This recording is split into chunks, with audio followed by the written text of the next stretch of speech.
like cold in here. Okay, and it started our recording. So just everyone bear in mind the recording has started. I can pause it though, couldn't I? Yeah, I'll pause it. Okay, we're recording. I'm going to call this meeting to order, Holiday Island City Planning Commission meeting for January 11th, 2022. Let's start the meeting with the Pledge of Allegiance. I pledge allegiance to the flag of the United States of America and to the republic for which it stands, one nation under God, indivisible, with liberty and justice for all.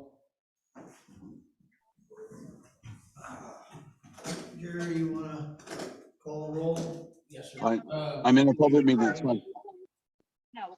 Can you go ahead to them? Okay. Not me. Commissioner Graves. Here. Commissioner Elwood. Here. Commissioner Mills. Here. Commissioner Pittman here. Chairman Keys. Here. All accounted for. Mr. Dumas. Present via Zoom. Okay. Quorum. Okay, I declare a quorum. Any discussion on the agenda? Make the motion, we approve the agenda as submitted. Ken made a motion to approve the agenda. Do I have a second? Oh, I'll second it. Pat seconded. Any discussion? All in favor, say aye. Aye. Opposed? Agenda is approved. Some time ago, Lynn sent out the minutes from the meeting of December 14th. I read them, I saw no problem, make a motion, we approve them. Okay, Ken made a motion to approve the minutes. Do I have a second? Second. Jerry seconded it. Any discussion? All in favor, say aye. Aye. Opposed? All right, the minutes of December 14th are approved. No committee reports at this time. We can go on to election of officers. We need to elect officers again for vice chair and secretary. So I'll open the floor to nominate Jerry as vice chair. Why do we do this again? We did that 2 months ago, I guess, is it going on the calendar year basis? We're going on a calendar year basis. Okay, Right. congratulations. I'll second it. Who nominated Jerry as vice chair? Dan Keith. No, the chairman. Oh, I make a motion, we nominate Jerry Pittman as the vice chair. Stop it. And Now I'll second it. Linda seconded it. Any discussion? All in favor, say aye. Aye. Opposed? Congratulations, Jerry. All elections should be so easy. Now I'll entertain a motion to elect Lynn as the secretary. I'll move to nominate Lynn as secretary. I'll second that. Linda made the motion, Ken seconded it. Any discussion? I accept the nomination. You better. I wasn't gonna ask. All in favor, say aye. Aye. Opposed? Congratulations, Lynn. You have another year's worth of work to do. The next item on the agenda, I didn't get a chance to talk to Lynn about, but it says correction of numbering of resolution HICPC R21-010 to R21-012. And the resolution that is being referenced there is already numbered R21-012 on our website. That's correct. I made the correction after I discovered the error. You made the correction, now we just need to vote on it. Yes, I think we need I'll move that we, Okay, I'll make a motion that we accept the revision of the edit of the resolution number to number 12. all right. Second. Lynn made the motion, Jerry seconded it. Any discussion? And for the record, all we're doing is making a correction on the document itself as it was presented for initially. Any discussion? All in favor, say aye. Aye. Opposed? Aye. All right, we approved something that Lynn took care of. Who did the second on that? Jerry.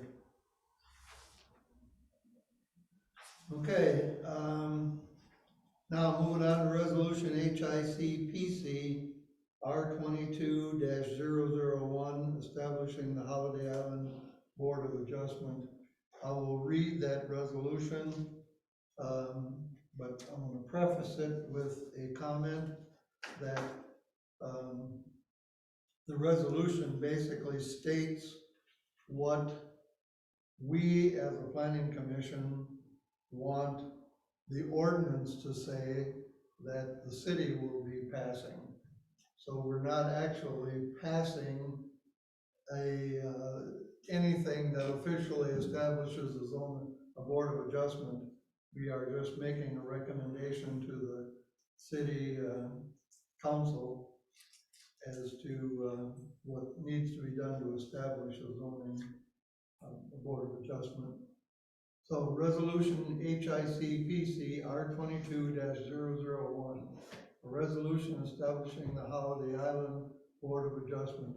Whereas the Holiday Island City Planning Commission, HICPC, shall have the duty and function of promoting public interest in and understanding of the long-term coordinated municipal planning.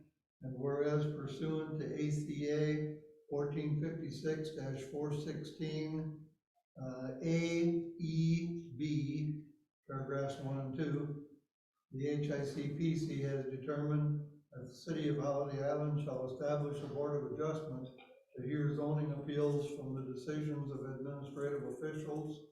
And whereas HICPC recommends the adoption of the attached ordinance by the City Council of Holiday Island, now be it resolved by the Holiday Island City Planning Commission that the following regulation be adopted by the City Council. Should that be resolution? Rather regulation following ordinance. Probably should say ordinance. Okay.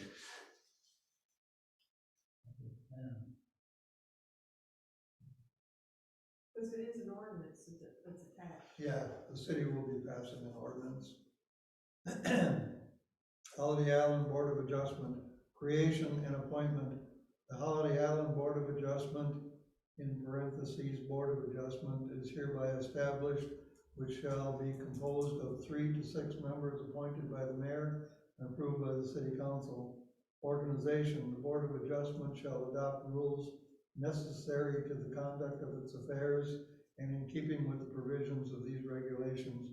Meetings shall be held on a regular schedule and at such other times as the Board of Adjustment may determine. All meetings shall be open to the public. The Board of Adjustment shall keep minutes of its vote indicating such fact, and it shall keep records of its examinations and other official actions, all of which shall be public record. A quorum of the Board of Adjustment shall consist of a majority of the total Board of Adjustment members, or 3 members of the 3-member Board of Adjustment, of a 3-member Board of Adjustment. The concurring vote of a majority of the total Board of Adjustment members shall be necessary to revise any order or decision of the building inspector or to decide on any matter upon which it is required to pass. The building inspector shall attend each meeting of the Board of Adjustment and shall bring with him all plans, specifications, plats, and papers relating to any case before the Board of Adjustment for determination. Powers and duties. The Board of Adjustment shall have all the powers and duties prescribed by law and by these regulations, which are more particularly described as follows. A, administrative review, to hear and decide appeals where it is alleged there is an error in any order, requirement, decision, or determination made by the building inspector in the enforcement of these regulations, the Board of Adjustment may affirm or revise in whole or in part the decision of the building inspector. To authorize upon appeal, or section B, to authorize upon appeal in specific cases such variance from the terms of the zoning chapter as will not be contrary to the public interest, where owing to special conditions, a literal enforcement of the provisions of these regulations would result in unnecessary hardship that would deprive the owner of any reasonable use of the land or buildings involved. A variance from the terms of these zoning regulations shall not be granted by the Board of Adjustment unless and until, 1, the applicant demonstrates that special conditions and circumstances exist which are particular or peculiar to the land, structure, or building involved, and which are not applicable to other land structures or buildings in the same district. That literal interpretation of the provisions of these regulations would deprive the applicant of rights commonly enjoyed by other properties in the same district under the terms of these regulations. That special conditions and circumstances do not result from the actions of the applicant or the granting, or that granting the variance requested will not confer on the applicant any special privilege that is denied by the zoning regulations to other land structures or buildings in the same district. No non-conforming use of neighboring land structures or buildings in the same district, and no permitted or non-conforming use of land structures or buildings in other districts shall be considered grounds for the issuance of a variance.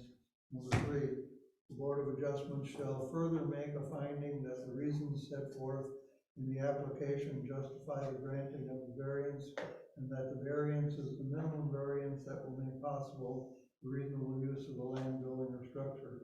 4, the Board of Adjustment shall further make a finding that the granting of the variance will be in harmony with the general purpose and intent of these zoning regulations and will not be injurious to the neighborhood or otherwise detrimental to the public welfare. Number 5, in granting any variance, the Board of Adjustment may prescribe appropriate conditions and safeguards that it deems necessary or desirable. Violations of such conditions and safeguards, when made in part or of the terms under which the variance is granted, shall be deemed a violation of these regulations.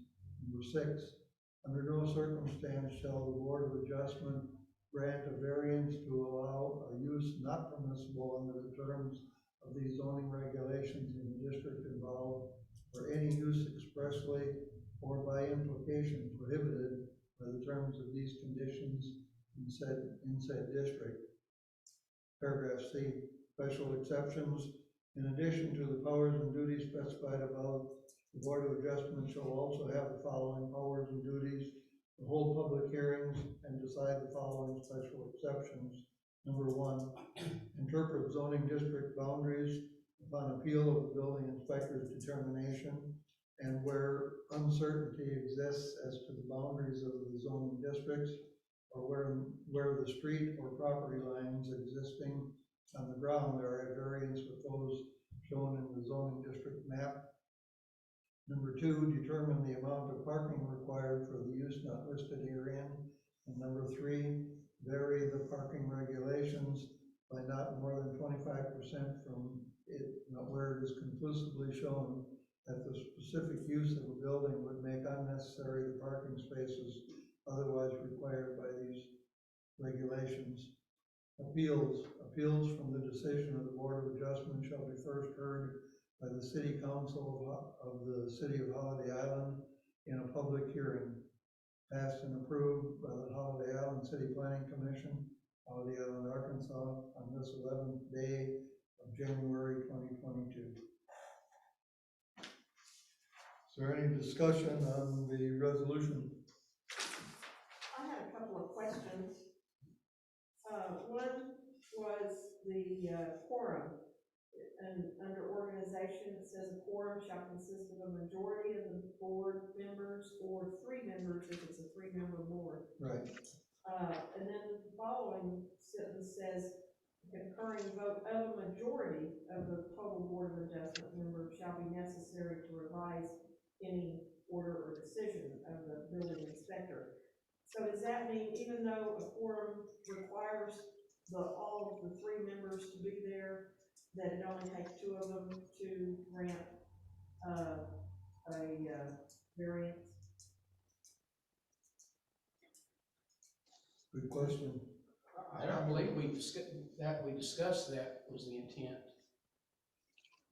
I don't understand the whole sentence. The quorum of the board shall consist of the majority of the total board of adjustment members, or 3 members of 3 members. So if you have a 3-member board, you have a majority, all 3 of them got to vote every time. Well, it says a majority, and it says Yeah, a but that's quorum and is it either says a majority, or it has to be 3 if it's a 3-member So board. if you have a 3-member board, they have a majority, all 3 of them got to vote on it? Well, No, there is some provision that it requires everyone. For the life of me, I can't remember what it was, but we talked about if it's a majority on of the entire board, we would have to have 4 of a 6-person. That's why we changed it to allow the mayor to appoint 3 Well, that to was 6. for voting on certain kinds of. I know, but it says you can have a 3 or 6-member board. And It's not the board of adjustment. What was that? The previous example you just cited about where the mayor clarified it, it was I when don't we know, were talking about. that voting sentence on doesn't make ordinances. sense. The concurring vote I just found that a of little the majority confusing. of the total board. May I offer a comment? Yes, Good sir. idea. Please do. Well, Read it 3 I times. took, We thought you were having a swab stuck up your nose. yep, that was a few minutes ago. I'm on the way home now. The text comes from what we discussed in our regulations study, and I may have made the mistake on that second sentence to say that the majority has to be 3. I think that should say 2, and that would clear up the question of how many votes on a 3-member board to pass something. Yeah, that would make it very meaningful. If we choose to make it 2. I mean, we could also make it 3 on a 3-member board, Why? because because it's our ability to say so. Well, that's kind of contrary to the majority. Did you get that word, Ken? Well, basically what this says is that you need to have, a majority of the total board there to be a quorum. Yes, If it's a 3-member board, then all 3 have to be there to be a quorum. yes, But when you're voting on something, it can be the majority, Which is 2. which is 2. 2 of the So- 3 members. okay. That's what I was trying And I to don't have a say. problem with that, I guess, I don't know. I can agree with it being 2 on a 3-member board. Yeah. Okay, I just wanted the clear interpretation. That's what it says. Can't we avoid that by just saying we'll appoint a 5-member board or 3? Yeah, what's Well, the point of having the problem with a 5-member board is that the statute says that we can appoint the planning commission as the board of adjustment. The planning commission is a member of 6 currently. If we have 6 council members in 22 after the election, then it could be 7. So that number isn't even any good at 6. And, realistically, the Board of Adjustment shouldn't have that much to do, actually. So it would probably be a good idea to have a 3-member appointed board of people that are not the city council and the planning commission. I agree. And I'm pretty sure I could find some volunteers to fill Yeah, those it three really doesn't positions. seem fair that, the planning commission and the city council are the other avenues, Right. and Well, the you board of wouldn't- adjustment is just the same. Yeah, that we people. talked about that at one of the meetings, Yeah. That that doesn't was sound the fair. reason for this. Yeah, we would. Exactly. The planning commission who would not want to be the board of adjustment. And the council wouldn't either. Right. It's ideal not to have them all the same people. Because you take appeals from the board of adjustment to the council, so, yeah. That's correct. That'd be a circle, wouldn't it? Vicious circle. Yeah. Well, Lynn, would you Fruitless effort. entertain a motion to, amend that to the mayor to appoint a 3-person board? Well, now's the time to do it because whatever we said here is what is going to be part of the municipal code if the city adopts it. So what we're doing here is approving a resolution to recommend to the city. The city council still has to vote on it. Oh, no, I understand that. Okay, I think a 3-member board is adequate. I think so too. Okay. Just change it to 3. And the only question is. yeah, you have to take out that part of that second language. The creation and appointment paragraph, you just say three-member board. Change it to a 3-member.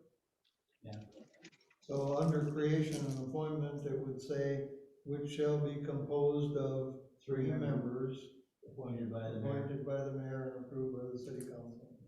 Then you can just say a quorum consists of a majority. And then. No, the quorum is all 3 in my mind. Oh, it is, Yeah. okay, Yeah. gotcha, I hear you. Well, then forget the majority part in the quorum sentence. Yeah, that majority sentence could go out probably. Uh, Well, You need to say unless we want to, members. Well, is that what we want though? Well, if we have a 3-member board, are we gonna, quorum gonna be 2 members or? No, I mean, all 3 would have, but as far as voting, is we talking about 2 or 3?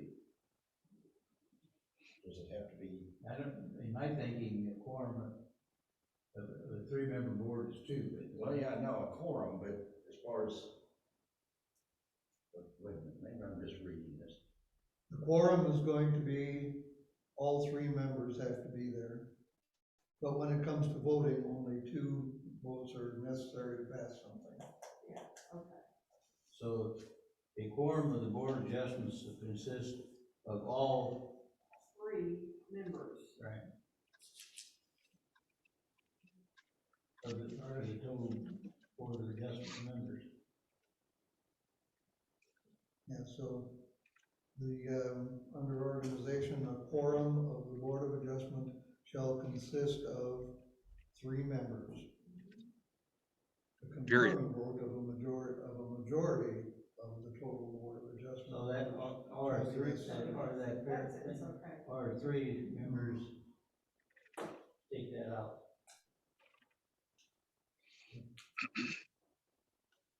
All right, any other questions? No, there's something else except it's. I just want, think where now, I saw it. in that same paragraph, it says the building inspector shall attend and shall bring with him. Do we want to leave? Do we want to be neuter? Or is it all right to say him? I don't want to be neutered, but I wouldn't worry about That's it. not. Okay, personal pronouns are there's a sentence somewhere that says personal pronouns are not not neuter. intended to be gender specific. Okay, good. Yeah, my other question was, it says, okay. Oh, it says, in granting any variance, the Board of Adjustment may prescribe appropriate conditions and safeguards it deems necessary or desirable. Violations of those, when made as part of the terms under which the variance is granted, shall be deemed a violation. Is it the intent that anything that the Board of Adjustment prescribes as a condition and safeguard be made a part of whatever the building inspector writes up for the building permit? I mean, how do we describe variances? They would have to, whoever the applicant is, would have to, apply for a variance to some specific zoning regulation. And, the way I read this, the Board of Adjustment could say, we will grant you that variance under these conditions. Does the building inspector first write such a statement? The building inspector would, If he yes, can- the building inspector goes through all of the paperwork and everything else and finds this to be in violation of a zoning regulation. He notifies the applicant for the building permit that he can't issue a building permit because of this violation, and he needs to appeal that to the Board of Adjustment. So he doesn't rule on any of them himself? Okay, No. everything goes to the board of judges. The building inspector has no So then- authority. Well, he Where does it- withholds the permit, though. I mean, he doesn't grant the permit, so yeah, he does have some. Yeah, he power. holds the permit in limbo until the board meets. Right. So once the board prescribes the terms and conditions necessary for them to be able to do what they want to do, where does that get written down?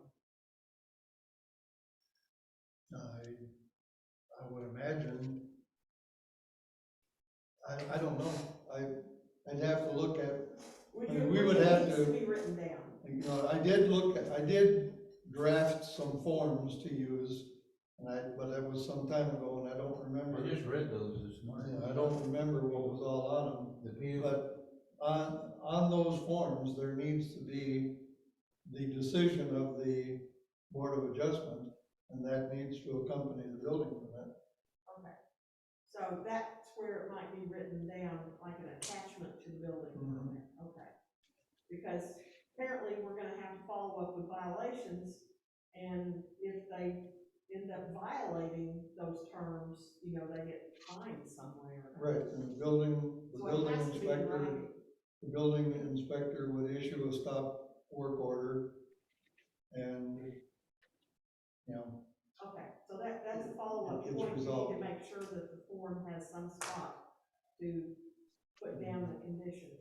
So would the Board of Adjustments have the authority, if the building inspector holds up the permit for, say, 3 causes, and the Board of Adjustment, the majority of the Board of Adjustment says that we think only 2 of them are necessary, do they have that power? let's say that again. That is my understanding. That if he cites 4 different Code violations or variances. violations, and the Board of Adjustment could say, if you'll do these 3 instead of the 4, you know, we'll approve the appeal. I think every variance would have to be dealt with. But I don't know, I'm trying to think of an example where somebody would have 4 code violations in, Well, Involved with let's, their project. like a variance on setback or something, that, you know, 6 inches or whatever, the building inspector says, no, you got to, you know, follow the law. And the Board of Adjustment say, we think that that's a reasonable variance. yes, Okay. So un- the building inspector needs to point out any issues that Right. have to be taken to the Board of Adjustment. right, And then the Board of Adjustment needs to point out whether they agreed or issue terms and conditions for letting them do it. so Right. any request for variance would go to the Board of Adjustment. one, you know, an example of a potential variance is that, somebody wants to build a house and there's a drainage ditch running right through the middle of their lot. And our zoning regulations or the building code say that you can't block any, you can't disturb any natural drainage.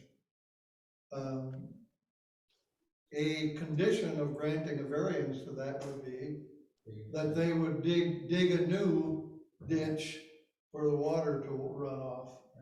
I mean, that, I'm just making things up, but I can see where that would be a condition under which a variance would be granted. Okay, then in that case, when the building inspector denies the permit because of that, he points out what needs to be done to meet the condition. I mean, he might make some suggestions, but I don't know that it's the building inspector's job to come up with a remedy. You know, the contractor or whoever would have to come up with a remedy or a good story to tell the Board of Adjustment.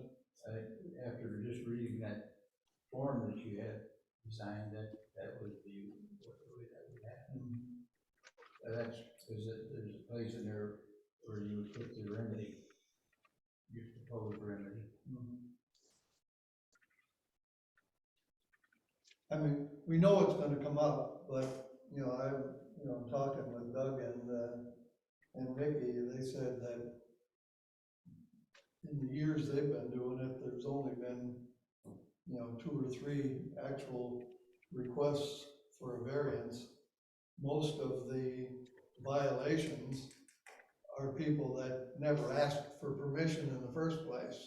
And then you gotta go after the fact and try to mitigate it somehow, which we would deal with fines and stuff like that. So. Make the motion we approve resolution HICPC R 22001 as amended. Okay. Ken made a motion to approve. Do I have a second? I'll second.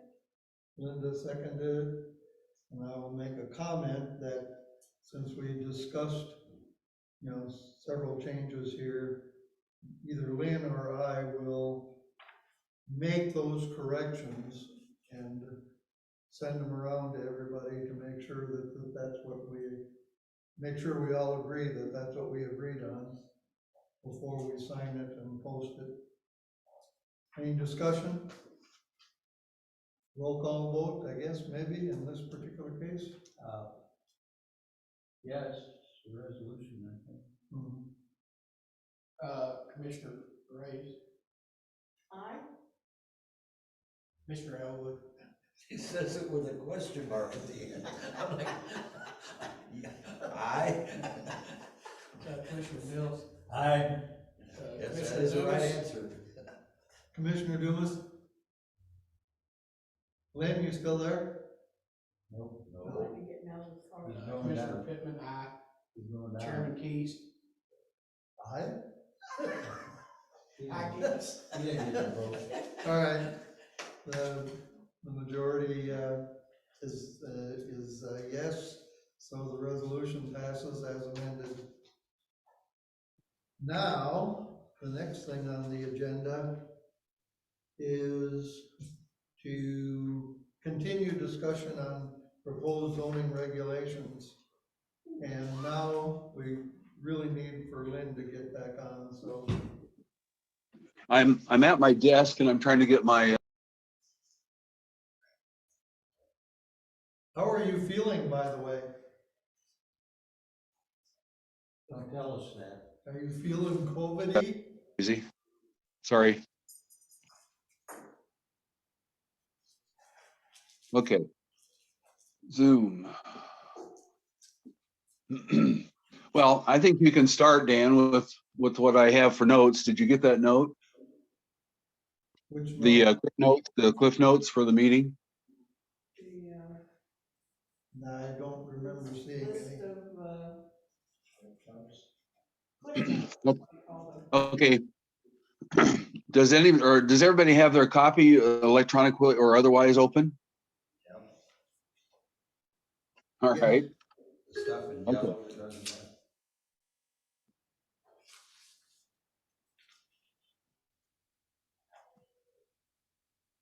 have. Okay, we'll go to, start with the page 5, 14003.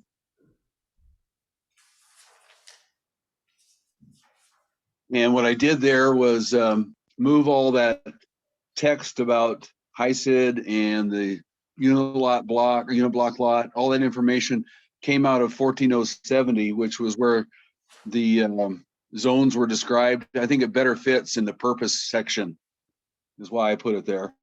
Yeah, I agree.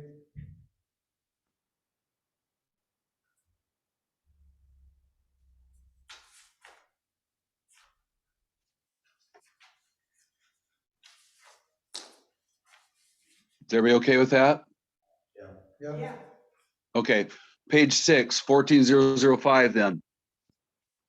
Just want to make a note that that sentence that says lots within such plat equal or exceed the minimum size and area requirements, that group of words there, we don't have any. Okay. Turn off my phone here a little bit.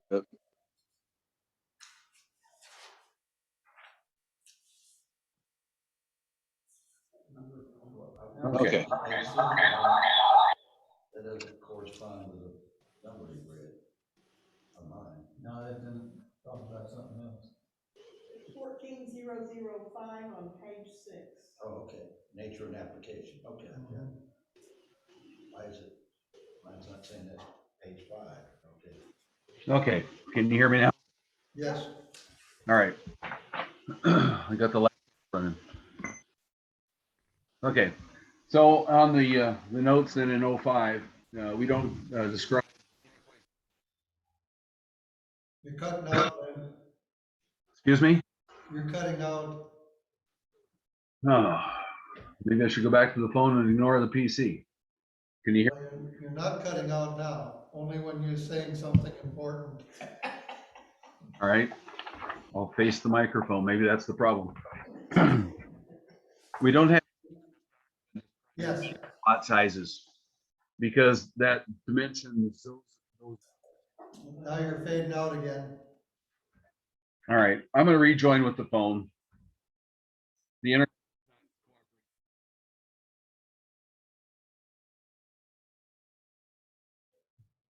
You can come sit in the parking lot and we'll open the door. Well, during sign on,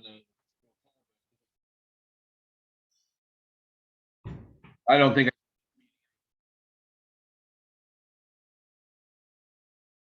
Go out and sit on your deck.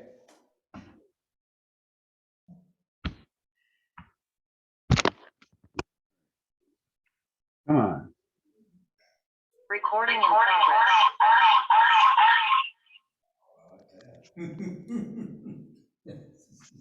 All right. The feedback should be done.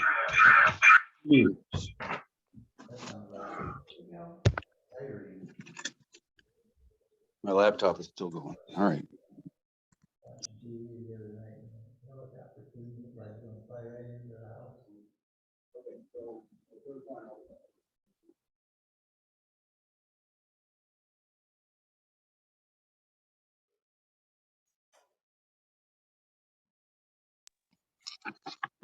Can you hear me now? Yep. Yeah. All right. I'm back on the phone. Third try. On page 6, 14005, that text talks about the size of lots, and it's not in our document right now. I took all of that out because it's not in our declaration.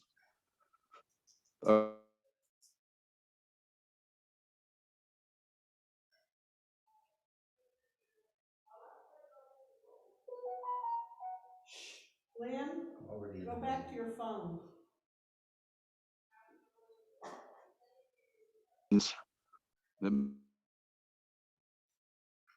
Go back to using your phone and unmute yourself.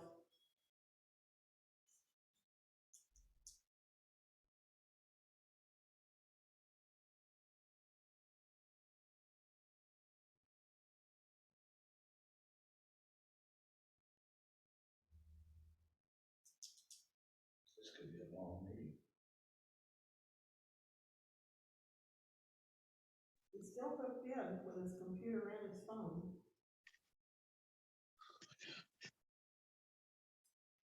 I can't, this isn't working. Can you just unmute yourself on your phone? Well, is it doing feedback with my laptop? Yeah, you're on your laptop right now. Your sound is coming through your laptop right now. I don't know what's going on because I thought I turned it off. Give me a moment. I'm gonna go kill a laptop. Hold on.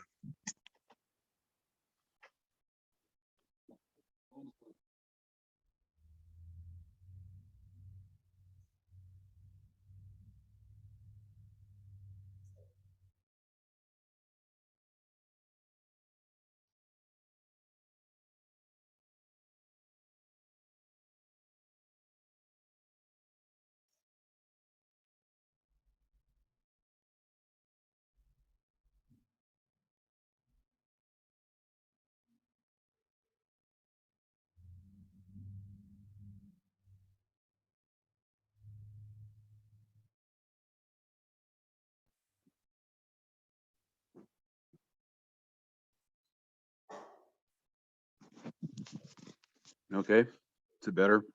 Sounds good. You're on your computer though, so you know. Well, it's on my, I'm holding my phone, so it must look like a computer on your system. Okay. All right.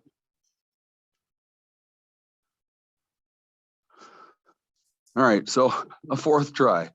There's nothing in our document that refers to minimum lot sizes and area requirements because none of those dimensions are found in the reservations, the declarations of reservations in the Heisen properties. But it's probably okay to not be concerned now because we can address those regulations for new developments. My concern was that we don't have any control over what may be happening in the near future with parcels that are being subdivided. So do we need to talk about what minimum lot sizes should be?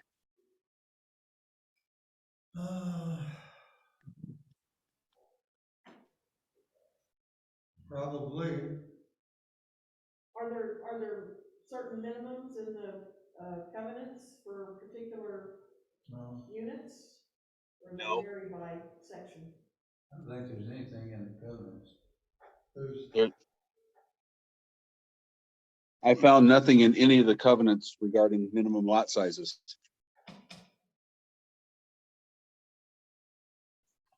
So we could have a lot size, the size of Tom D's property over there by the barn? or you could have a lot as small as a little wedge. Like the 30 feet lots down here on Woodsdale? Yeah.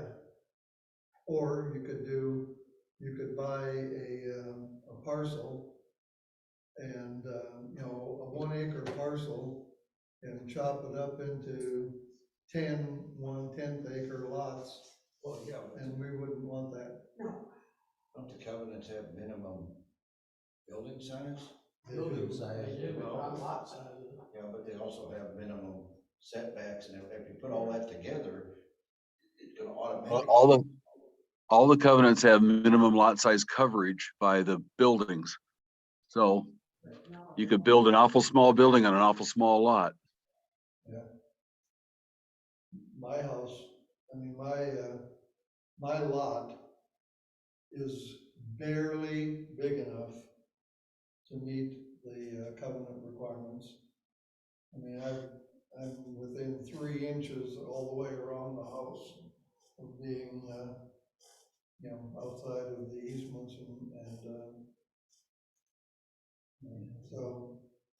so they, you know, there are some very small lots in Howard Island. So could we just arbitrarily say 0.2 acres or something like that? I'm not sure. We're basically talking for any new subdivided lots. Right, the cases where parcels might be subdivided and we've got language in these regulations where they can't be subdivided. So we have to reconcile that someday too. I mean, there are a lot of less than a quarter acre lots, so maybe 0.2 is a good. That was kind of my thought. Can we not resolve that when the parcel is submitted for platting or whatever, platting? If you don't have a zoning regulation, then you have no basis for accepting or rejecting whatever the developer is proposing. No, I mean, we just don't like it. Well, I don't think that would hold up. Well, I mean. I think that I don't know that we're gonna decide in this meeting what the minimum lot size should be, but I believe that it does need to be specified to prevent somebody from carving up a very small piece of property into, you know, tiny little lots and building tiny little houses, because that's the way they maximize their profit.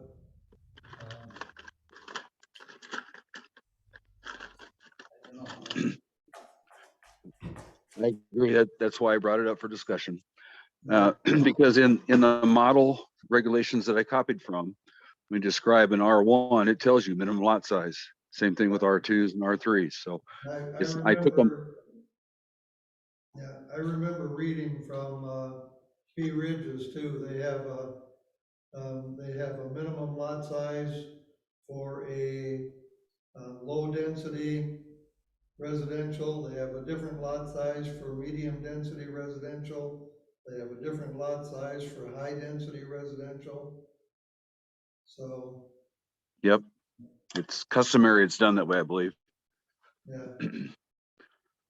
I think we need to look at that and come up with some kind of a recommendation or a provision for that. I agree. All right. Okay, so I've made a note that we need to do that. Moving on then to page 12, where I added a definition in the document on page 12 to describe, got to get there.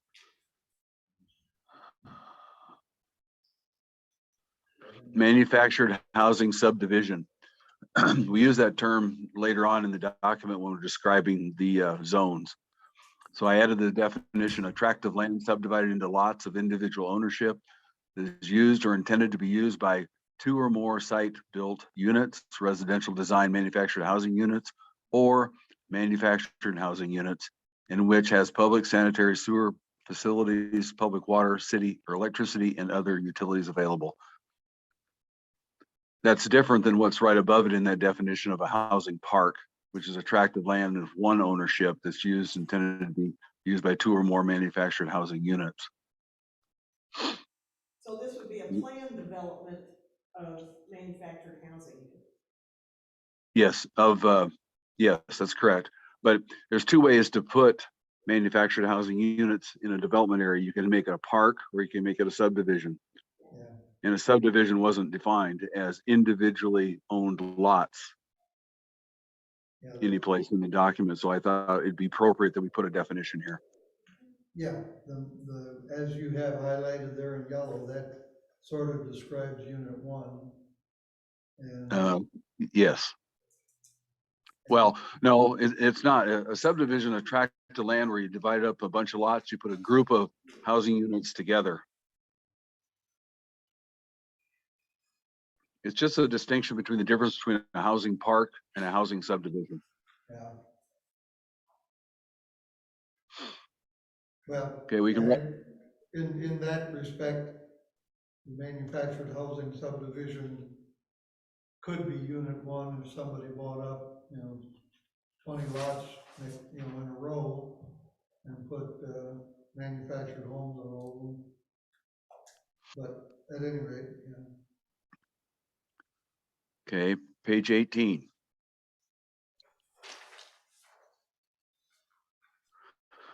This is where I first described the zoning districts, and 14.060 is the whole list. I've highlighted several, and we can talk about them individually as we get to the descriptions later on in the document. But this is a snapshot of the R1, 2, and 3 that exists right now in Holiday Island. And the C1, 2, and 3 exist in Holiday Island. And the others, the 3 yellow ones and the blue one, are new that I think we need to have. So I put them here for discussion. Okay, so let's move on down to page 20. And at any time, if there's something comes up in review of what you guys are looking at compared to what I have, we can stop and look at it. Okay, on page 20.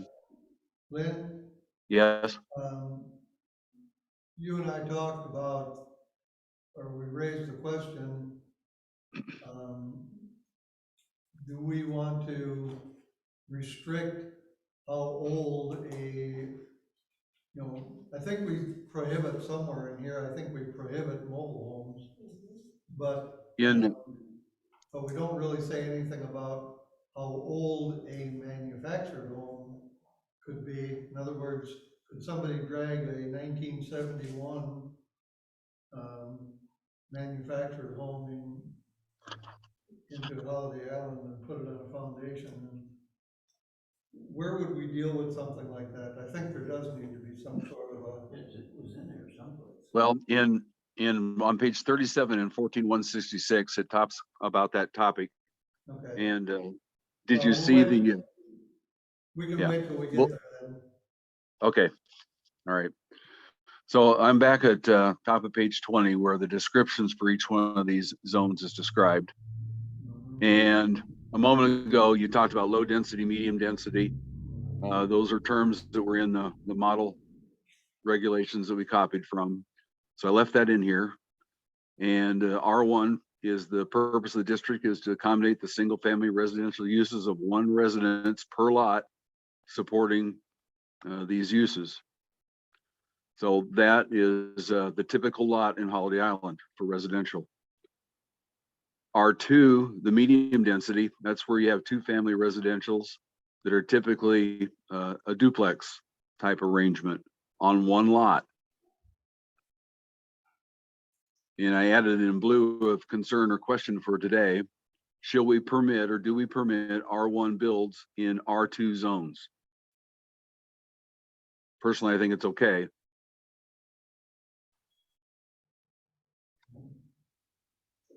Yeah, we don't, not the other way around. We don't allow duplexes anymore, I think. Oh, but this is the opposite of that. Yeah, I know.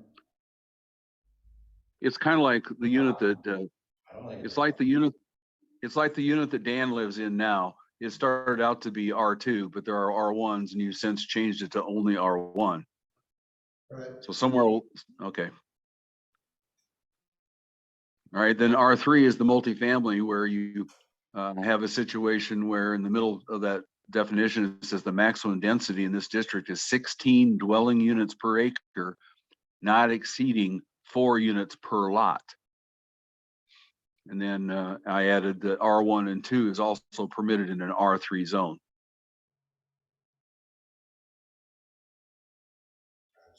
sounds okay to me. Yeah.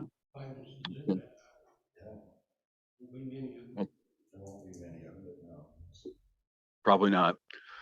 And then section E, the R1M, the single family and manufactured homes residential district. The purpose of this district is intended to provide for single family site built housing and manufactured housing units placed on individual lots.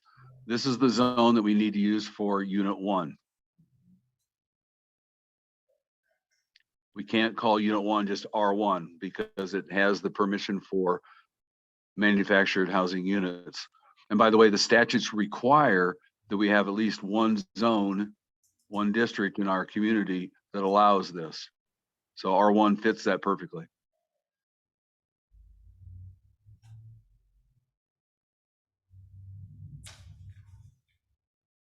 Hey, a question on that particular item. I know they don't allow mobile homes anymore in unit 2.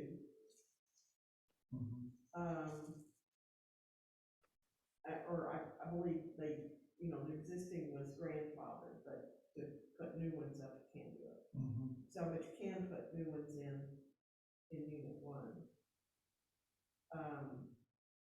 technically manufactured homes, not mobile homes. Technically, yeah. And I kind of wonder whether some of those even have a foundation. Do you? I don't know. I mean, they have flashing kind of on the bottom of them, but Screened in, but They don't have foundation, they're just on blocks. yeah, some sort of footing. But is our rule that they have to have a concrete foundation? Going forward, I thought I read that somewhere. Did you write that in somewhere? I believe it's in 166, but I'm not sure. Well, I'll make a note that, is that our intent, that if you're going to put a manufactured unit in, it has to be on a permanent foundation? I believe that that's true, that that's the case. They have to, gotta be on a permanent foundation, has to have the wheels removed and the trailering, hitch and everything I think removed. I read that, probably in I the, think I think it's in here, but we have to find it. You know, these manufactured homes are intended to be permanent structures, not Something you move mobile, occasionally. not mobile homes Yeah. where you can move it here today and then hook A week later, hook you're your somewhere else. fifth wheel up to it and pull it someplace else tomorrow. Would that exclude being on piers, like concrete piers? It'd have to be a solid one piece. I guess we would have to define. We're gonna have to review, we're gonna have to find where it says it in our regs, but you know, if all the running gear is removed, as long as that those piers were designed as they need to be a foundation, you know, I don't know what the building code says about pier type foundations, but it'd have to be a pier type foundation and then it would qualify. Okay.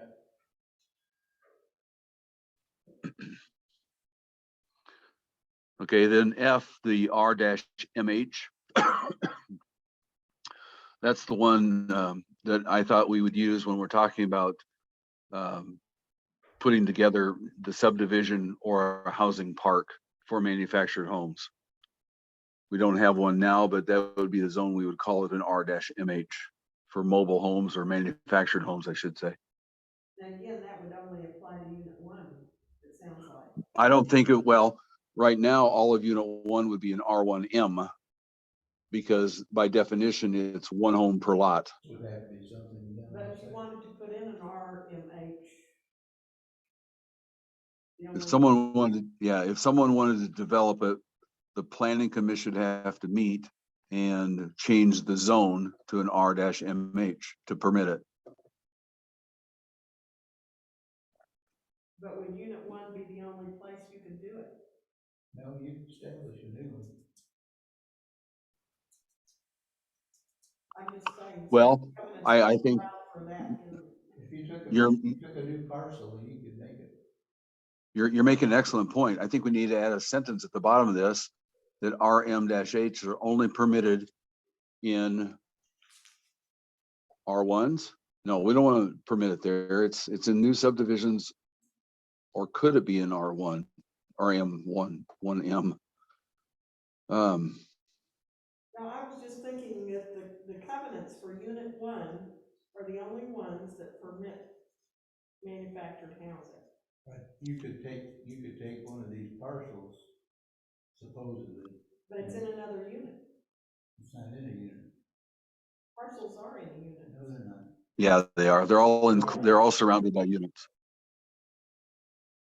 I believe every parcel on the map is inside of some unit. It is.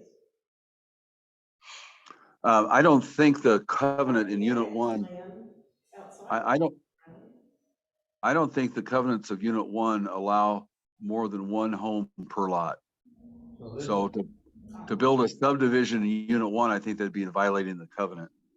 Okay. The only place we could do it would be outside, in the outside planning area. Yeah. Yeah, in our jurisdiction, but outside the city limits. Right. But that may happen one day. Then we need to change it where it says specified locations within the city. I don't think. I agree.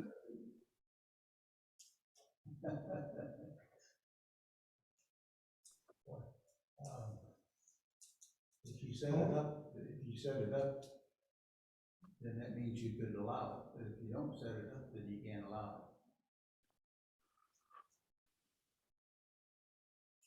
Well, I mean, we're going from where there were rules that were not enforced, and this is the opportunity to set some things in place that,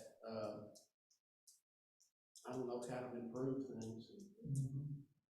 So, But well done, you know, such a type of neighborhood could be beneficial if it was in the right spot and well done. So,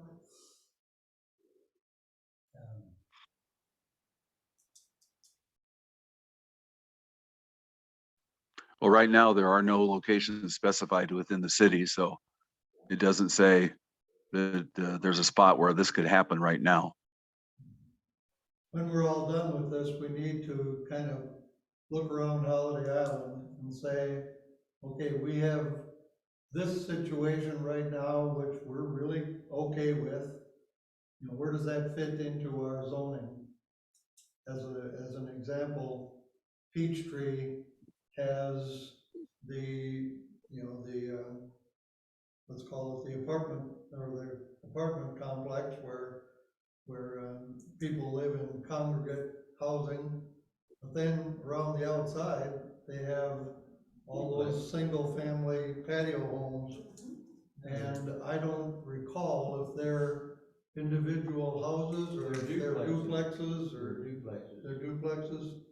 So, I guess that would fit under R3. But. Well, if they're duplexes, it probably are too. Now they're both. It depends how they're lotted, you know, it depends where the lot lines are. Is each duplex on a lot of its own?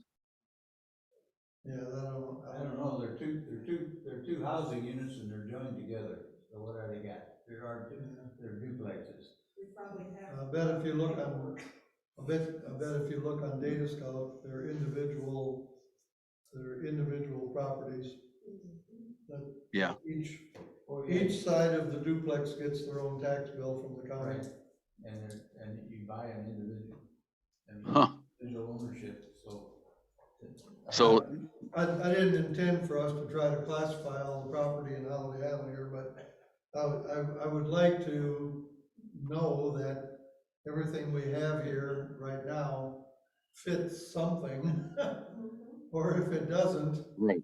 then we have to decide, are we gonna add a category for that, or are we going to say that that's grandfathered, but we'll never do that again? Right. My intent was that we would say it's an R2 or whatever it is, and it may be not conforming right now, but it doesn't mean that the future would permit it. Yeah. We're trying to design the future, I think. matching the current. I think Peachtree has more property up there they haven't built on, I think. Yeah. So I mean, the issue would come up. If, you know, if we don't allow duplexes anymore, I don't know what else you could call them. you got them over on the island, that Ironwood or whatever it is. Those are duplexes. Wedgewood's all duplexes. Ironwood, those are townhouses. Ironwood is duplexes. Yeah, no, that's what I thought, because there's They're a individually garage owned, here and then they're individually owned. Yes, but they're they're duplexes. still duplexes though. Well, But there's a difference, there's duplexes that they're not individually owned. You know, if somebody owns a duplex and they rent them out and sell them or whatever they. I think what Linda's saying is that each one has a deed. Right. but they're shared walls. Each They're street, shared wall. yeah, it may be a common building, but each property gets its own deed, because I used to have one in Wedgewood. We paid our own property tax. Well, it's the same with condos.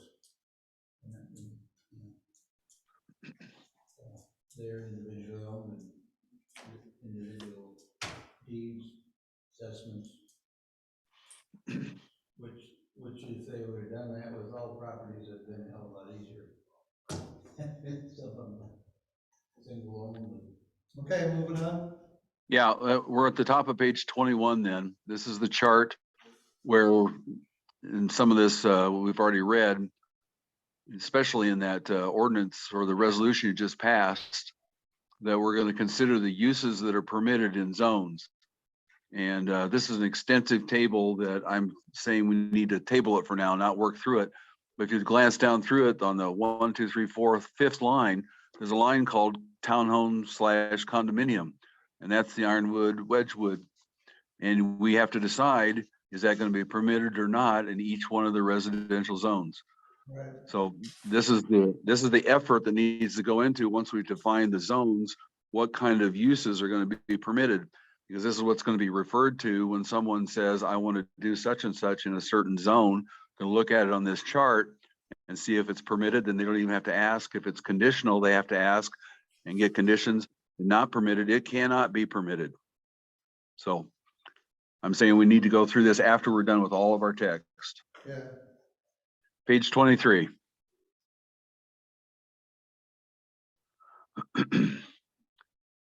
Just a note here, I made it in blue. It talks about an appendix that's going to give these lot, yard, and height regulations. I need to build that after we're all done reviewing the text, but that's going to be part of the regs, is this table that's going to say setbacks and side yards and whatever needs to be on that table. That's what this appendix is referring to here on page 23. Page 24, 14.072. The 072 is in yellow because I broke this regulations up that we have copied to separate residential from commercial from industrial. So I needed room to put some new sequence numbers in here. The old number 81 is crossed off if you're looking at an old document. So this is where in 072 we described the commercial zoning districts. And I kept the C1, 2, and 3 because when I looked at the unit covenants that we have now, the commercials that we have, most of them are, I think it's unit 3, unit 10. There are 4 different descriptions of different names in the covenants, and 3 of them are called C1. So it's not easy to say that everything in Holiday Island, the C1 is the new C1. And the shortest list of permitted uses, I don't remember which unit it is, I don't have it in front of me, is what I called the neighborhood commercial C1, because it has the intention of, when I read it, to be neighborhood, neighborly, that kind of thing. And then the C2 district was some more of the uses. One of the lists had like 33 permitted uses on it. And finally, the C3 had the addition of motels and hotels. What is not included in Holiday Island's covenants are anything that talks about the trades. There's nothing in there about lumber yards, plumbing yards, electrical supply, vehicle repair, equipment sales, and limited manufacturing. Nothing in our covenants in commercial areas. So I think we need a C4 for commercial trades. I agree. Okay, any other problems or and the yellow highlights in C2 and C3 about the names of the streets and highways, that was because the original language that we copied had primary and not ancillary, but contributors or whatever it was. I just changed the words. That's why I added those words there. Okay, on page in 14073, the district's general description. Again, we don't have anything in the current covenants for industry, but the model regulations did, and I just basically used what they had here called light industrial and medium industrial, and it describes them. And again, we've been through all this text the first blush through, so there isn't a lot here unless something's come up and come to mind since then.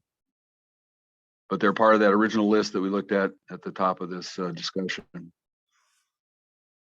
Page 25 is, again, this chart of uses, permitted uses in commercials. And the note that I have at the top of that is just like the other one. The districts and uses below have not been evaluated for suitability in our meetings yet. So if anybody gives you any feedback, because this document is available online for people to look at, We haven't reviewed it. It needs to be done when we're all done looking at all the text. Lynn, just a Yes. question that came up when I was looking at this. There is a definition, I believe, for townhomes, but not for condominiums in the definitions section. Oh, okay. So I'm thinking just for the future, we can find a definition to put in for condominiums, because I'm guessing it is somewhat different than a townhome. Okay. I honestly don't know. I think a condominium can be in a building, you know, like apartments, but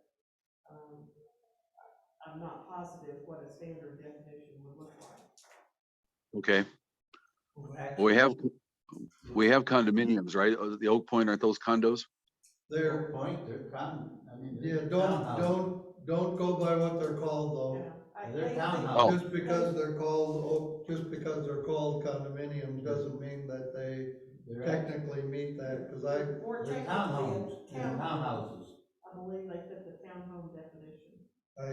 yeah, cause when I bought my place in Wedgewood, even the title company couldn't figure out if it was a townhome or a condominium. And finally, we had to get the insurance guy to explain the whole thing to all of us. And I don't remember if I ended up owning a condo, even though it was called a townhouse. I think that's what it came down to. There is a legal differentiation between a condo and a townhome. But Okay, I don't so remember what it is. because there is a distinction in our chart, we need a definition so that everybody's clear on what it is. Mhm. That's my thought, yeah. Okay, So all right. And just where would you find Just that? as an observation, we will probably have the shortest airstrip in Arkansas. It has to do with what it has to do with what you own Yeah. as far as. You better have good brakes if you're gonna land at the Holiday Island Airport. Maybe Well, that's you don't know what's going to happen on the, you don't know what's going to happen on the northeast section of our jurisdiction. You don't have a clue. Not yet, That's because true. nobody's come to us. That's true. I mean, All right. we may annex. Because that's where the airport, the Holiday, Built an airport. the airport, the Holiday Inn, the Lowe's, and the whatever else is going to go out there. We just got to have a plan for that. Mhm. Okay. All right, scrolling down then, we're at page 29.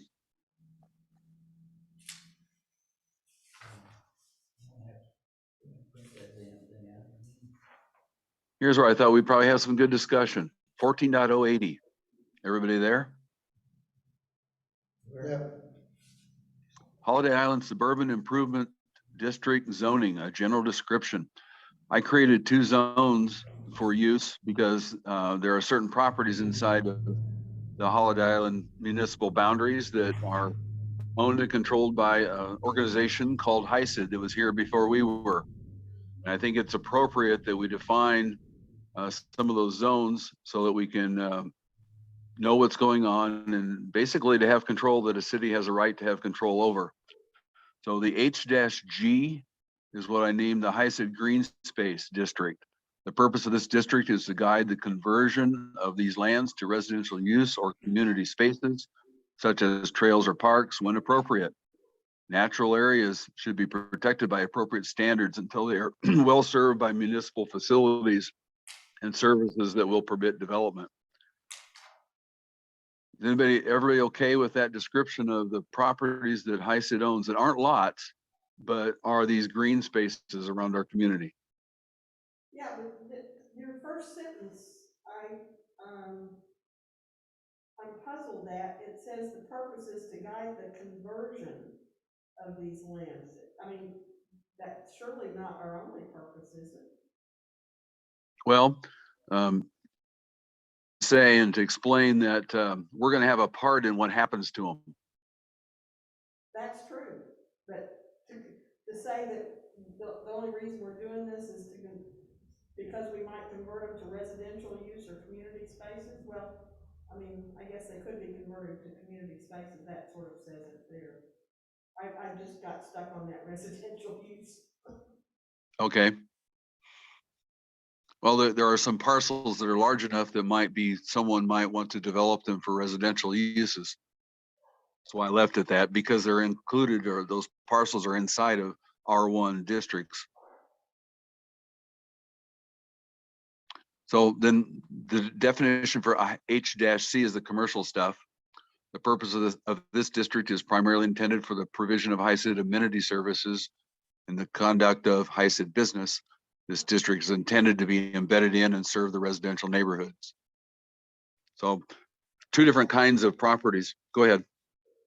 I was just saying that the golf course, the rec center and stuff like that. Yeah, and the buildings and the golf course, yeah.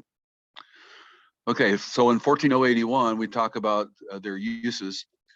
The city recognizes that HICID properties, lots, and parcels do not align well with the surrounding intended zoning uses as defined in these regs. The HICID properties, lots, and parcels will be permitted to continue being used as they are upon the date of adoption of these regulations by ordinance. And the proposed future changes in the use of HICID properties, lots, and parcels must comply with the processes defined in conditional uses section of these regulations. So that's where we take the authority to say, we have a say in what you're going to do with them. Everybody okay with that? Sounds okay to me. Yeah. Obviously, at some point, we're gonna wanna run this by the district, just so that they're not surprised by the fact that we're enforcing some control. Well, that's why we have public hearings. That's why we have public meetings, so they can be informed. And again, we're just running through these as a draft. They're not being adopted by us. They're going to be recommended to the city council.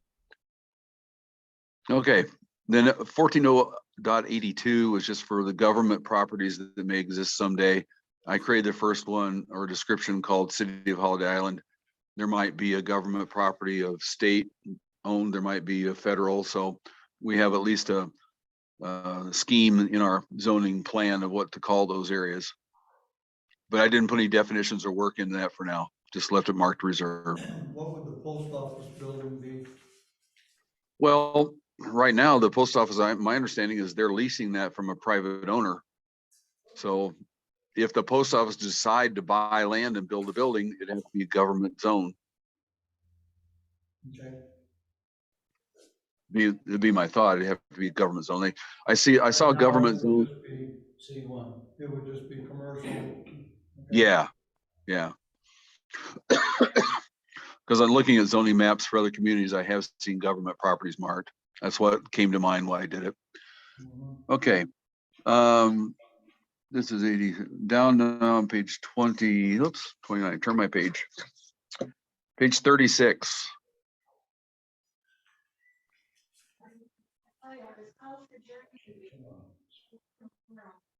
All right, page 36, 14.16x. All right, I'm just suggesting that 14.165 is the mobile home parks definition and uses. And I think we need to, because we put that up in the description of the R1MH, we probably need to build a section for manufactured home subdivisions. And the text would be very similar, but there'd probably be some difference in sizes of lots, that kind of thing. So with your permission, I was going to work on that, but I wanted to bring it up before I spent the time on it.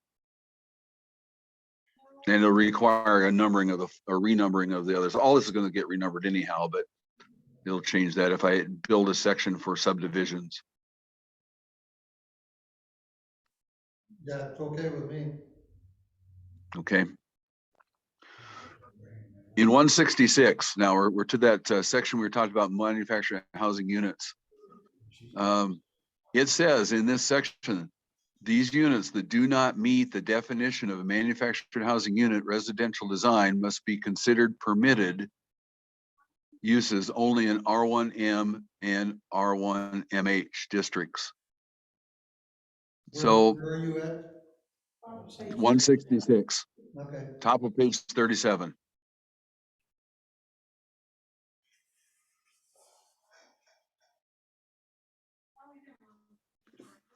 So the first sentence talks about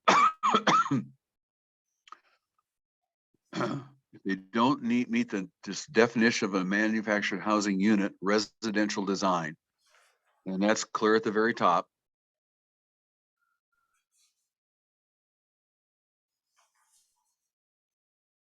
It shall be permitted only in R1M and R1MH. So this is one of those legal sentences that was in the text that I struggle with when it says you don't meet it, they shall be permitted only in. So I need you guys to read that through and see if you understand it clearly.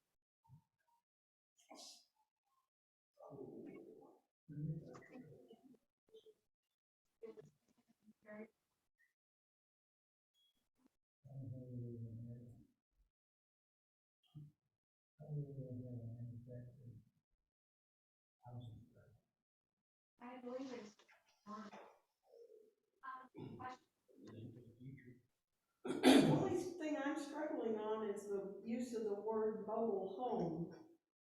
Well, that's the next sentence. Yeah.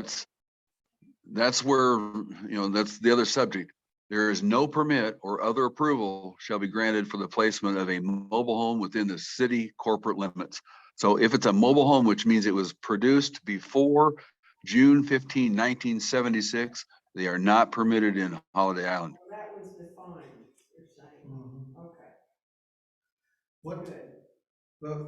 what kind of manufactured housing unit would we allow that does not meet the definition of manufactured housing unit residential design?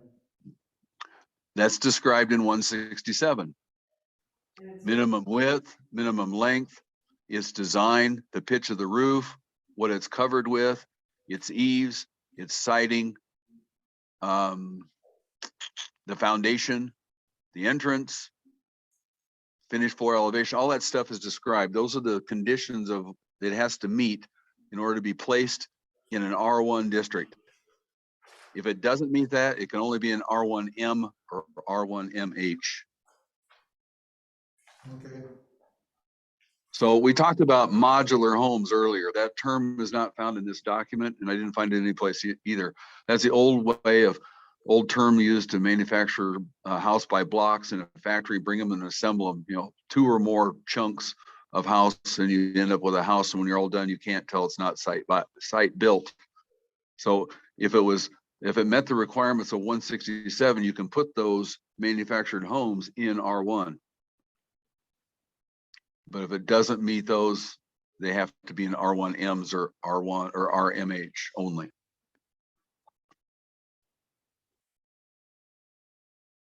Okay. So the red question is there that Dan asked early on, can we limit how old they can be? I could not find anything in any statute permitting us to limit their age, but I didn't find any either that says you can limit their age. So I didn't find text in the statutes about manufactured housing units that says you can or cannot say how old they are.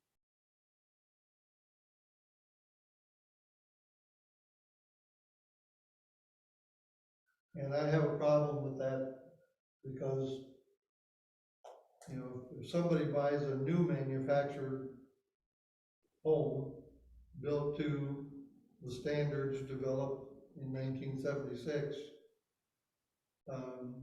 we can be confident, just putting on my building inspector hat, I can be confident that that structure meets all the required codes.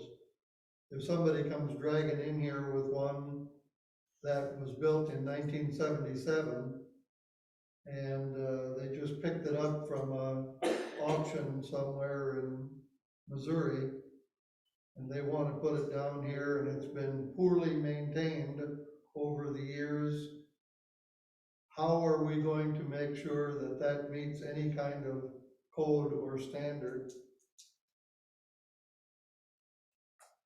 Well, the definition of manufactured housing unit says that if it bears a seal certifying it is built in compliance with the federal Manufactured Housing Construction and State Safety Standards Code,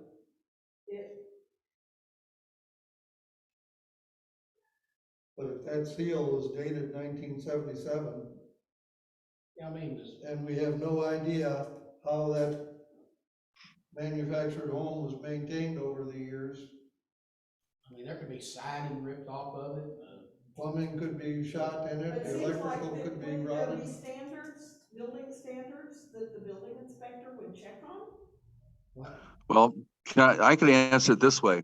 How would we answer the same question if we didn't call it a manufactured housing unit? We say the house built on unit 3, lot such and such, the roof's fallen in. The windows are never closed. The siding's fallen off. What do Sounds we like do he has about to it? go in and inspect it just like he does any other house. Yeah, But if it's zoned that, I mean, then, I mean, what's the guy supposed to drive it up to the front gate and let the building inspector look at it?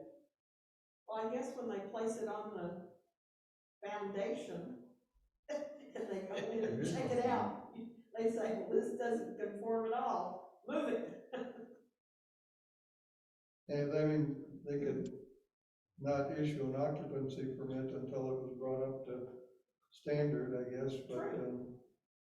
yeah, because they would have to have a permit to build the foundation. And maybe we need, What? maybe we, Well, They they will wouldn't know now, what's because we're going setting, on it that's when they gonna be, build the from now foundation, on, though. that's what the rule will be. yeah, as I say, maybe for manufactured units, we need to have some additional considerations in the permitting process.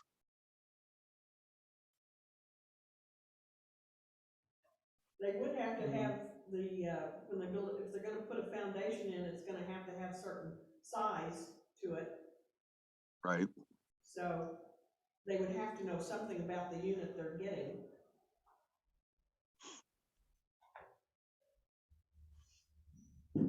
it's, I'm gonna do a little snooping around to see what other communities do, because I think that there's a potential here that we could, wake up some morning and find out that somebody snuck in up on Venus with a crappy old, home.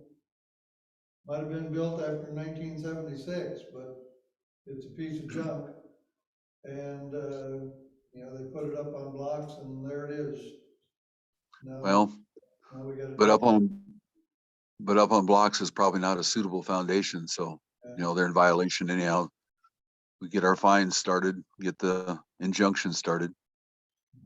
Just do our thing. Cause I have something else I need that I don't know the answer to. But somebody wants to talk to me this afternoon yet about getting a building permit to add a room onto a mobile home. And I hadn't even thought about that from a building permit standpoint. I don't remember ever reading anything in the covenants about not being able to build a room onto the back of a mobile home. Is this a mobile home or a manufactured housing unit? As best as I could understand him, it was a mobile home. Somebody lives on State Line. So I'm gonna have to figure out if it's okay to build a room onto a mobile home, or if it's not in unit 1, and it's a grandfathered mobile home in unit 2 or something like that, are we going to allow them to add on to their grandfathered mobile home? I don't know. I would start with, what do the regulations say about changing the construction of a mobile home? When I cut into a wall to make a space or doorway, is that going to violate some construction code for mobile units? I don't know. It's a good question that we need to find an answer to, because people are asking to do it. Is a shipping container a manufactured housing unit? Probably not. I doubt that it's in the standard. How about a school bus? No. I doubt it. It's mobile. Well, those are legitimate questions because, Well, We we don't don't even- allow, our building code and our zoning ordinances aren't going to allow, metal buildings as residences. So unless it's Well, a we need to shipping make sure container. that's in there then. We need to make sure that's in there. I'm pretty sure it is someplace. Yeah, but where? Where can we point to it? I don't know, I think adding another room to a mobile home probably would be good. You see it all over, so I don't know. Well, if you're building another room to a mobile home, wouldn't you be building it with a wood structure, attaching it to some metal? Is that kind of flaky or not? Not all the time. I don't, you can drive out there and look at them now, that they're there. If you out in unit one now, you can see add-on rooms. would somebody with a manufactured home, wanted to put a deck on it, would have to get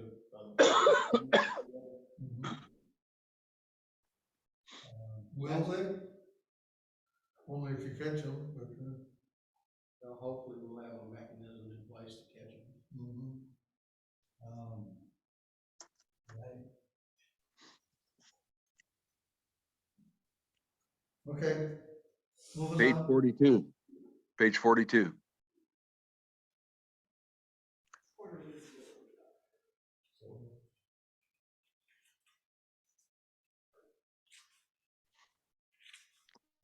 We talk about corner visibility in dot 213 and added the graphic to show what that text means so that a building inspector can take his 4 orange safety cones and put one on each corner of the triangle, 25 feet from the corner of the property line, and then draw a sight line through those and drop one in the middle of the driving grade on both sides, and then be able to walk around that curve and make sure he's got clear view between 10 feet from the ground with a 2-foot allowance for whatever shrubbery or might be below, but an 8-foot view clear around that corner. So it describes, or it shows how that might be done. It shows how it's described. Is it clear to everybody, or do I need to change it? No. Page 41, whoa, backed up. 14.214, wherever that is. Okay, it's right below it, okay. 14.214, I have to apologize for whatever document you may have had. This version I'm looking at, I've revised it, but in section A, I was overzealous when I did the replacements of what was in the model codes with our new zones. And section A, the second line, should read zone units or districts C1 and C2. So if you have a hard copy, it needs to say C1 and C2 in A. And then A sub 2, the property zone in the R1, R2, and the R1M districts.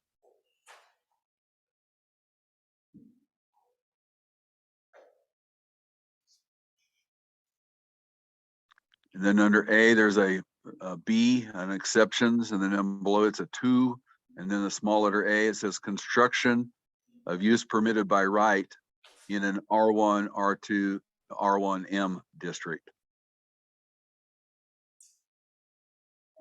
Just to clarify, Lynn, Yes, is the definition of triggering property, does that mean it's the one that's different from everything else in that district? well, the triggering property has to do with what's next to it, yeah. And that's, we talked initially when we went to these regs the first time, what is that importance of their ranking? And that rank, that list that I had, it has rank and it has purpose by the next paragraph. So when you're looking at, let's say you want to do something in R3, a triggering property, you have to consider what might be next to it in R2 and R1. It doesn't necessarily mean you have to be concerned with what's below it in the C1, 2, or 3. So these standards apply to the development in these zones when they're adjacent to a triggering property. And those are phrases, this is legalese, I guess, or whatever that I copied. I can't stand for it.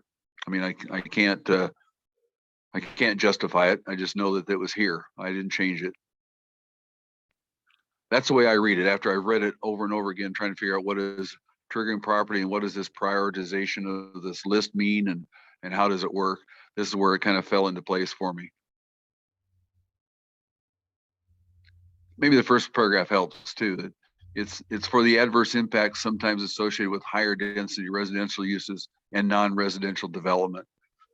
So it probably happens more often if you're going to do something commercial next to a residential area.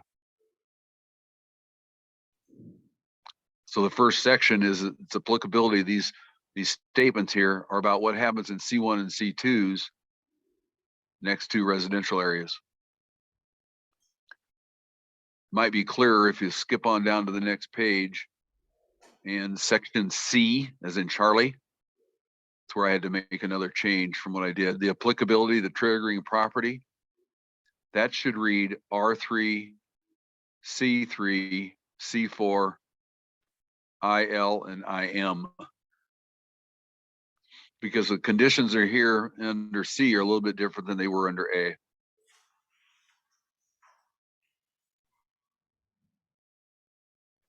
Because the next door properties are different zones, is why they did it this way.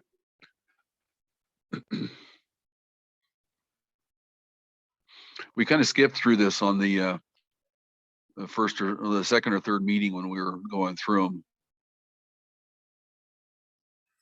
So each one of you, I think, I guess as a matter of instruction, maybe take some time and read through 214 on your own and see if it all makes sense. So the next time we meet, if we have questions, we can iron them out. Did not intend to do a lot of that today because what I had the last publication was wrong. This correction makes it right as far as the zones that are affected. So are we talking about when you're putting in some new commercial property and you're right next to an R1, R2 zone with a low density neighborhood, and this would be to ensure that they have line of sight screening, Yep. things like that in place. Yes. And setbacks and whatever. But the low density neighborhood, our residential area was there first. The commercial is going in after that. And so Right. the commercial needs to take into consideration that they are close to this low density residential area. So they have That's correct. extra constraints. That's correct. So that's the intent, right? Yes, that's correct. Yes, that helps build them. Well, the title 214, residential compatibility standards. Okay. It's trying to spell out what do you need to do with these commercial zones are next to residential zones. They have to build in a compatible way. Yeah, there's things you have to do that. Okay.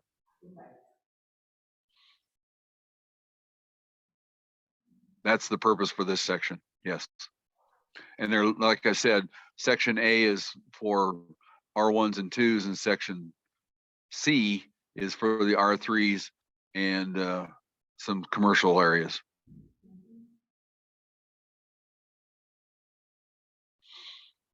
Okay. I did highlight in the blue concern. It marks 14.212. It refers to that several times about screening standards. And the 14.212 section is one that we marked reserved because, as I recall, it's like 5 or 6 pages long all by itself about screening. So right now, there are no additional requirements found in 14.212, but there needs to be one of the first things I think we need to scrutinize and adopt as soon as we can, because there is extra stuff in there. But it's aimed mainly at commercial development and changes in areas that are be commercial purposes. So if that isn't right before us, it's probably not as pressing as it might be. Okay, my next note is on page 48.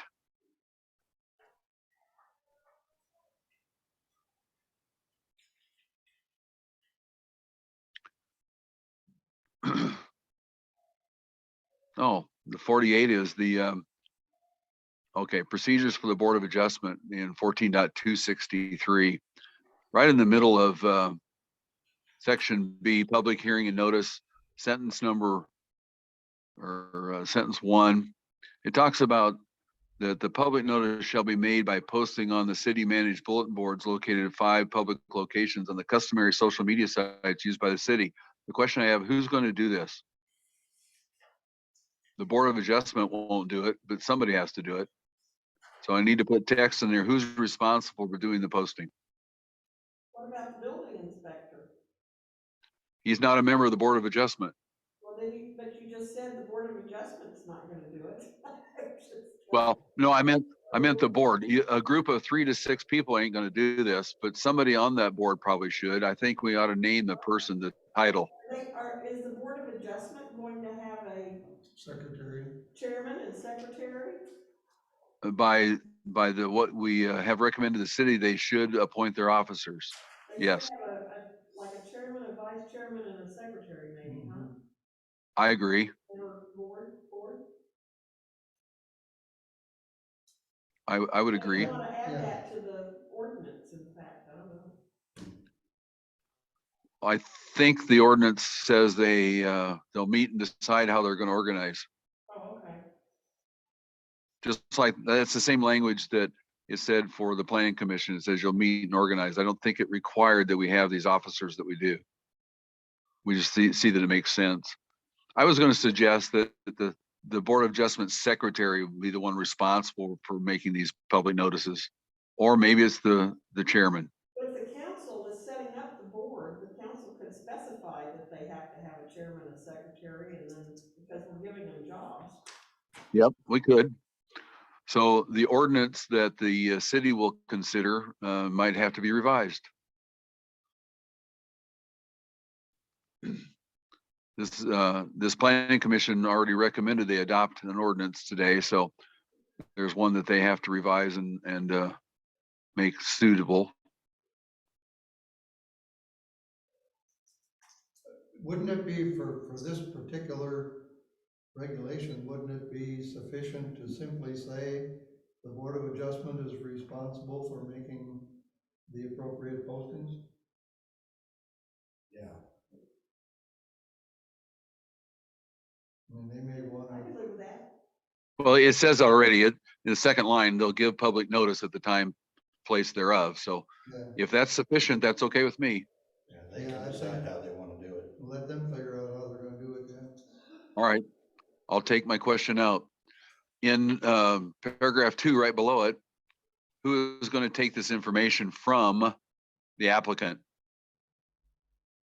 Evidence of notification of all adjoining property owners shall accompany all applications for variance. The applicant shall present evidence to somebody at least 10 days prior to the public hearing. Should we? Yeah, I think it should be the building inspector. He needs to be the one guiding the applicant through the process. Okay.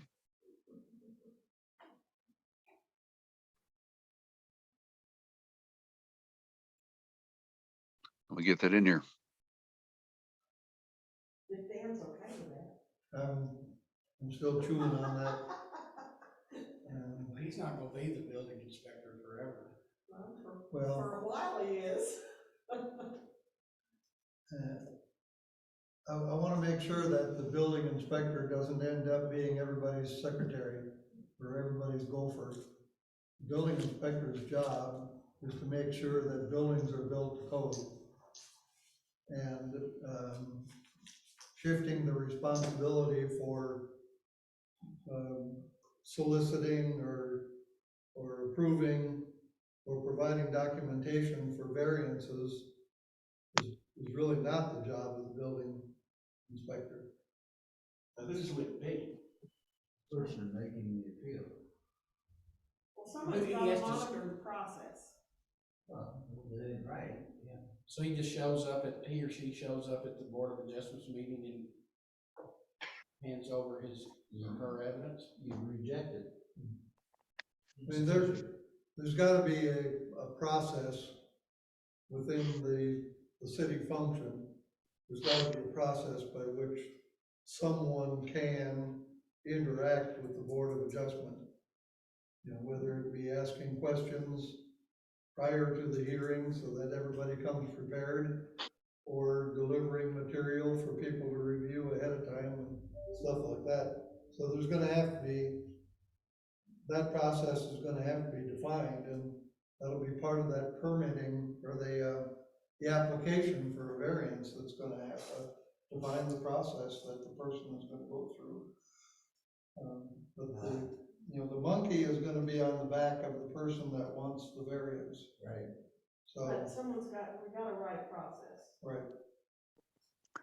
I'll have to go back and dig out all those documents again and see what's all missing in there as far as defining a process.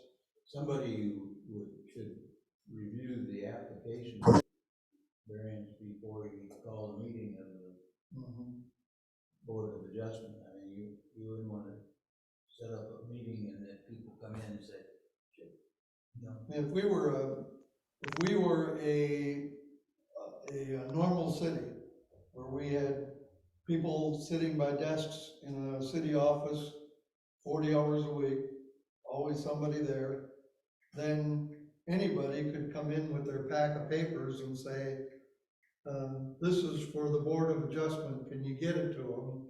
And they would take it and they would put it in the Board of Adjustment mailbox or something like that. But since we don't have, an office that's staffed, we're gonna have to have a different process, and I'll have to work on that.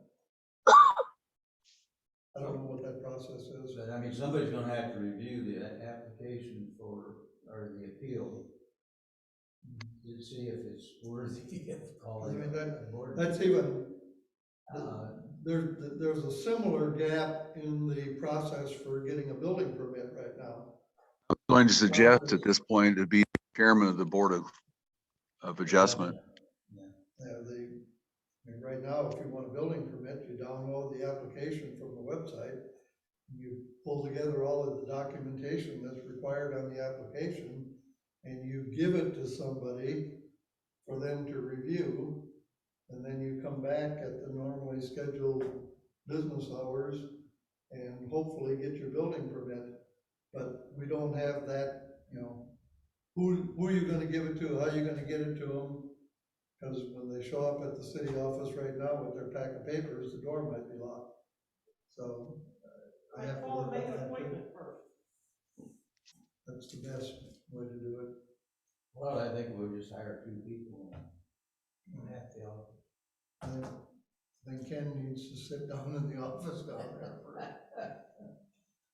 I will help you work out a process if you Yeah. like. Okay. So can I put in this, the applicant shall present evidence to the Board of Adjustment chairperson? Right. I think that would work. Yeah. And then the chairperson can have his designees that, no, you take this to Fred because he's the secretary. Yeah. Okay, I put in Board of Adjustment chairperson. I think that you gotta do something like that to see if it's worthy of calling a meeting.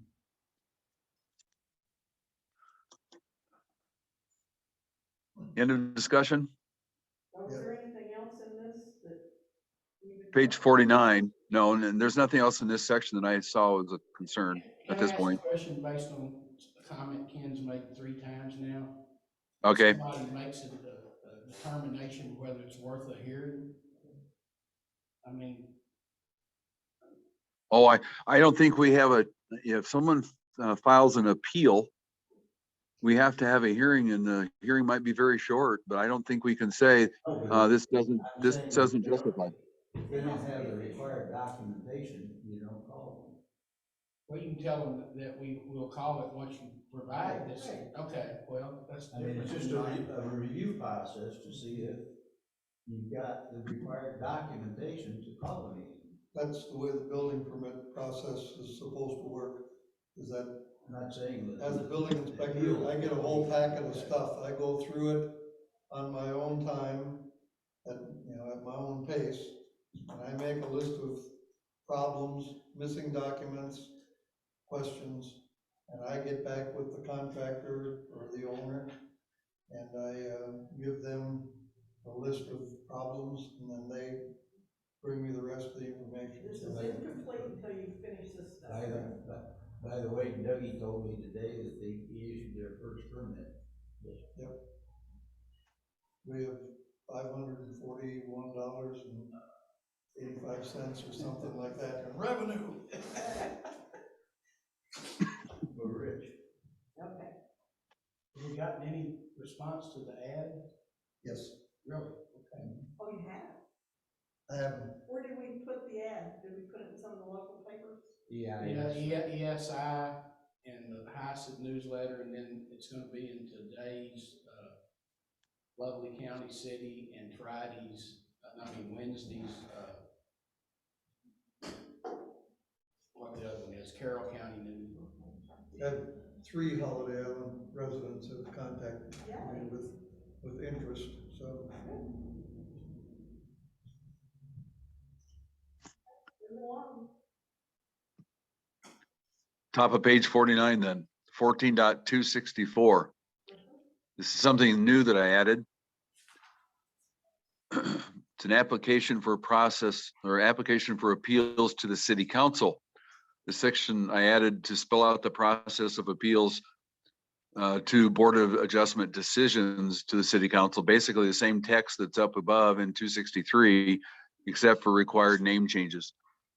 There was no process in here of who's going to contact who and what they got to do and what notice has to happen like it was up above. So I think it's important that we have something like that here.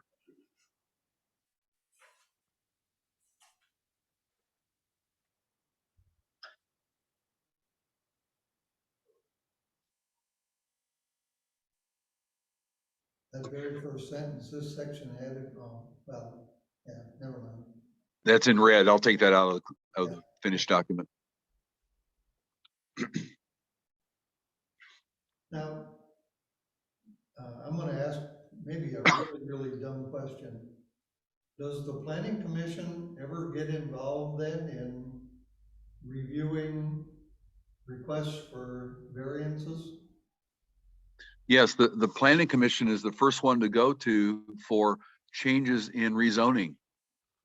Someone wants to take a piece of property and wants to use it for some other purpose. Okay. And then- That's different from just wanting a variance on an easement or something like that. Right. Okay.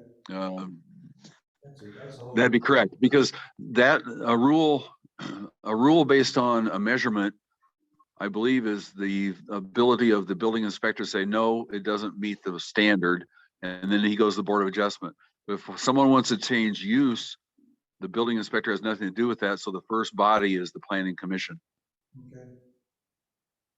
I noticed, are you finished yet? Well, I'm just saying we may want to document that somewhere for people to reference,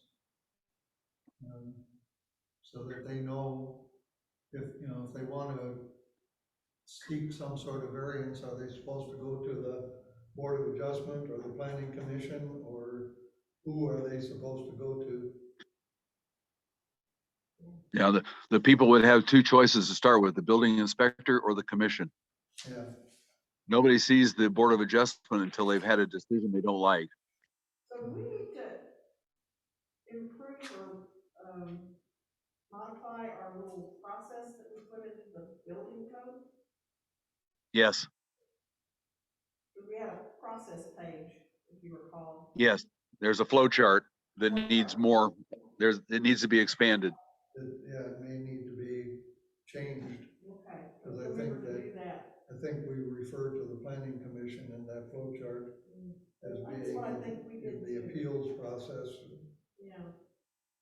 The other thing I thought of before we go on to that procedure for appeal to city council, we were talking earlier about the Board of Adjustment. If they came up with specifications, conditions, and terms that they place on the applicant to do something, you know, they approve conditionally, let's say. If the applicant follows these terms and conditions. That needs to be, they need to write that down somewhere, maybe on the permit, or attach it to the permit. These are the terms and conditions under which this permit is granted.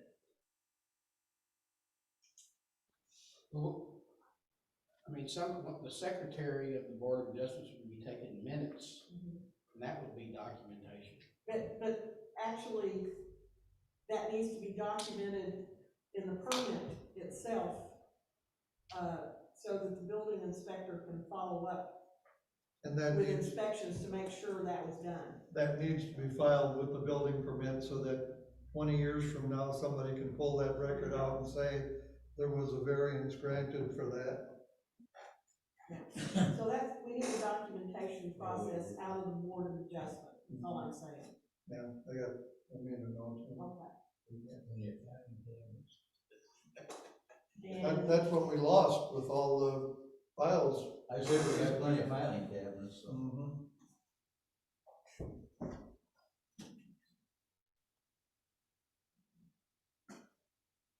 The appeal or application shall be filed with the building inspector. The Board of Adjustment and the city before the treasurer. Transmit to the city council. Okay, it's basically just a notification to the building inspector that the city council is going to be wanting all the documentation on a particular case. yeah, if the Board of Adjustment rejected the appeal, I think that needs to be written on the permit or something like that too, documented in the permit. If it gets rejected, then there's never a permit issued. Oh, okay. But historically, wouldn't you want that on file? Rejected permit, yeah. Yeah. He filed it. Evidence that they had appealed at one point in time and it got rejected? Dan, in our building permit process, you assign a number to it. Do you assign that number immediately or only after it's approved? Well, so far, in 100% of the building permits I've issued so far, I didn't assign the number until I knew that it was going to be approved. Okay, And I so think taking that's the way we would do it.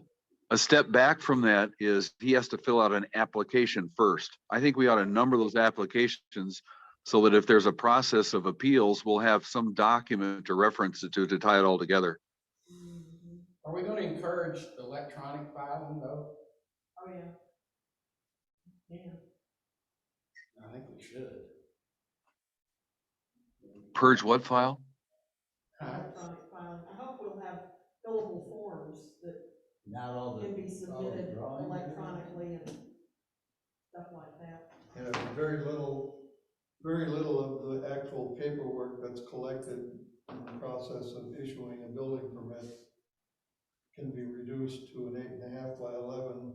Yeah, that's the problem. Writable form. All those drawings. You gotta have all the drawings, the plot plan. I'm gonna say that you can't do that often. Yeah, I don't think we can. It would be a big issue. In this electronic age, It'd be electronic. in this electronic age, can we demand that they supply a PDF of all the documents? I don't How would think they so. do it? I don't think so. How would they create the PDF? Well, from the software that I had, because the map was drawn in a certain format, and I don't remember the name of it, I could save it as a PDF or a document or a image file. There's like 12 different versions of documents I can create from that drawing. Yeah, I'm sure it's possible if they're doing it via online. They're doing an auto, yeah, if they're doing, applications or, you know, computer applications. If yeah, if they're doing an AutoCAD. hand drawings, architectural drawings, it's gonna be tough. Well, then they have to take it to a print shop and have it scanned and do an image. Yeah, they can do that. It's all the cost of building in the year 2022 and beyond, you know? We gotta, because there is some, I was reading a text in the statutes about documents and it says they shall be scanned electronically. And it doesn't say which ones are not or exempt from that scanning. Where were you reading that? Now I'll have to go find it. I got a hard copy. It's on my I mean, pile of was it paper downstairs. a state law or? Yeah, it's in our state statutes about preservation of documents. That's what it was in statutes about preservation. It talked about scanning all these documents. Said the recorder treasurer or whatever will be responsible for doing this or getting them saved. Okay. And then you can destroy the paperwork if they are electronically saved, or once they're saved rather. Well, that can be something down the road. Right now, I don't, I can see us getting have a lot of flack if we're gonna make Terry Presley and Anthony McLaughlin and people like that bring in digital versions of all of their elevation drawings and, you know, stuff that's coming Get in. a lot of pushback. And I don't think we're ready for that right now. And they have to have, by law, they have to have a stamped copy of the construction drawings that they present to get the building permit. They have to have a stamped copy on the job site, stamped and signed by the building inspector. Sure. So you're not gonna get rid of the hard copies no matter what. So Okay. I think that that's down the road.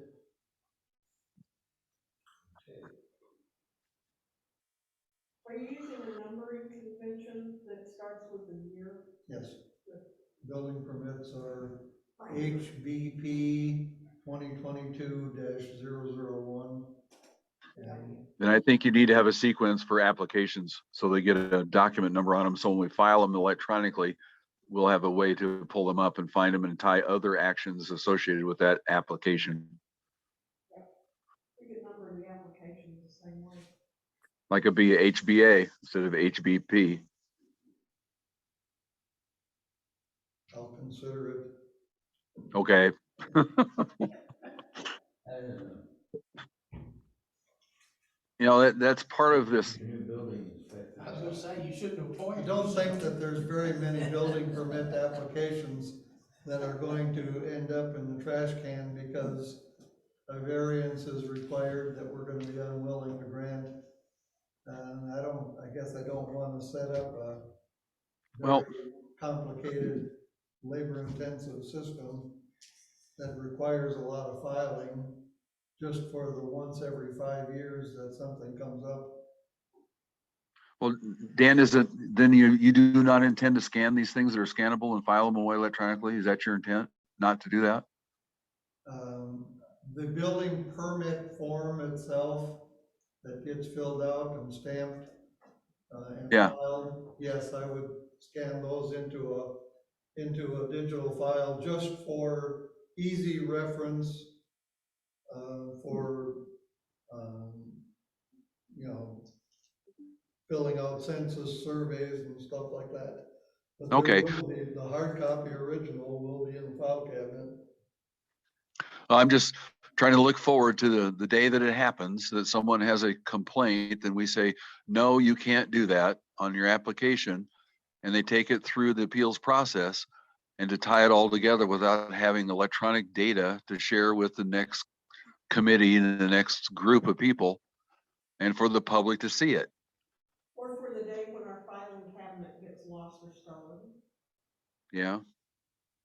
I don't know. I'm just an advocate for making the stuff as much of it as we can digital. And with that, you need a digital filing naming scheme so you can find it later. And so it makes sense when you see it in a folder, what it is. So anyway, it's the approach that I would take. It's an approach that I recommend, put it that way. Okay, are we pretty much done with this 14.264 that I created? All right, moving on then to page 59. We're getting to the end, folks, at least this sweep, second pass. Why do I have 59 on my note? The penalty, 14.999, wherever that is. Yeah. Can I ask a question about this now? Sure. Thank you. No, I'm reading this stuff in question, and I'm certainly not a legal expert, but any fines would be imposed by a court.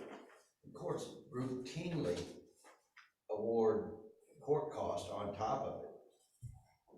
Do we need to put that in our, I mean, whether it's civil or criminal, they can award a court cost, and I'm not sure it's legal to Well, cost of prosecution. the reason I put it in there is because on 2 of the municipalities I was looking at had language like this. In fact, I copied this exactly from, I think it was Centerton, I'm not sure. But that text was added on to the end of these statements, together with all court costs and other costs of prosecution. So if we win in holding up our decision and it costs us $6,000 in attorney's fees, we get that on top of the fines. We get reimbursed for our costs because somebody took us to court. Well, that's not court cost.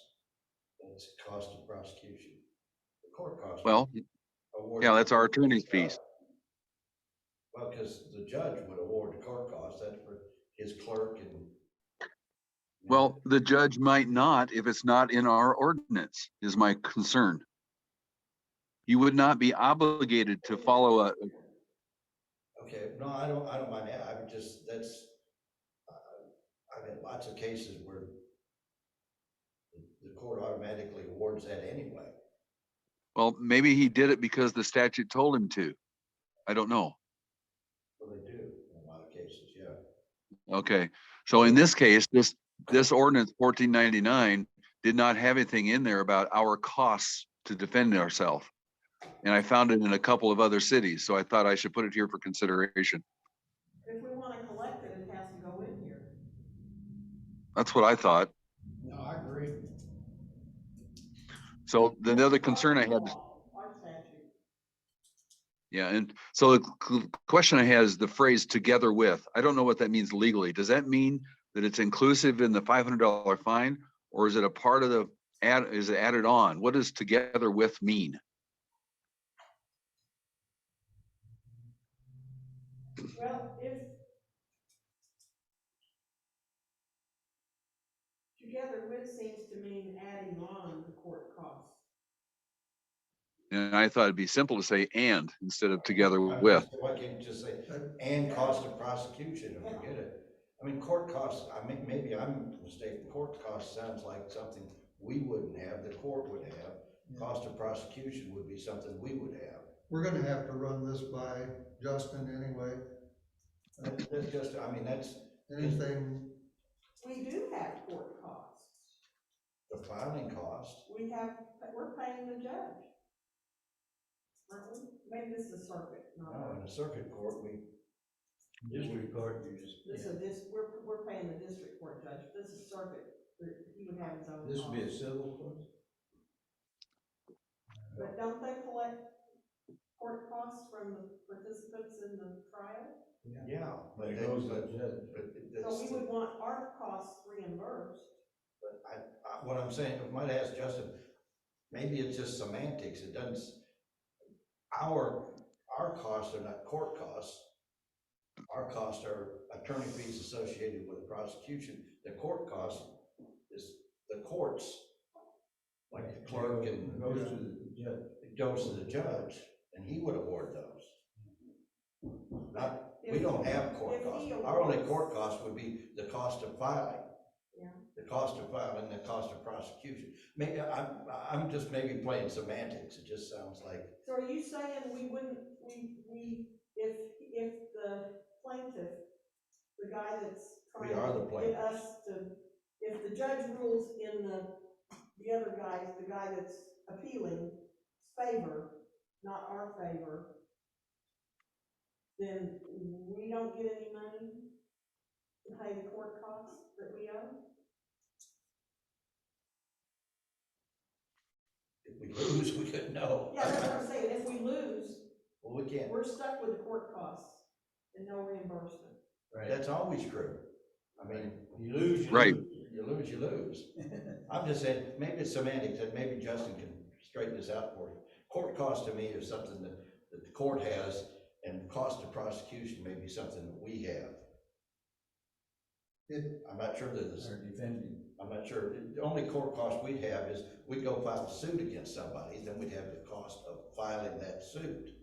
That's not, For purposes of the regulation, the wording may be in there more as a advisory to anybody that's contemplating violating the, telling us to stick it in our ear.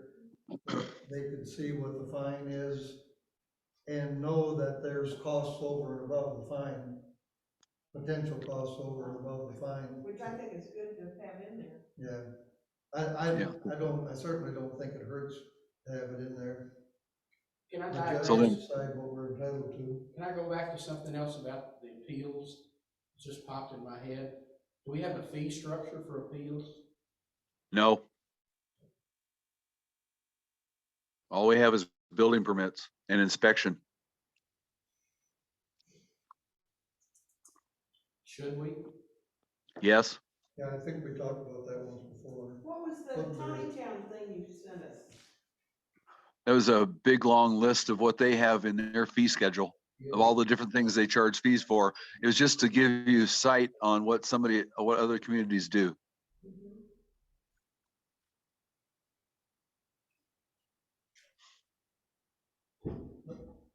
Because I was told by a member of the Eureka Planning Commission is that they charge for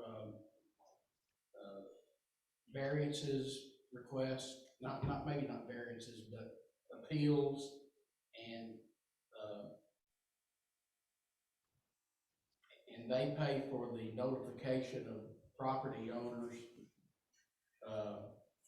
and those fees cover that cost.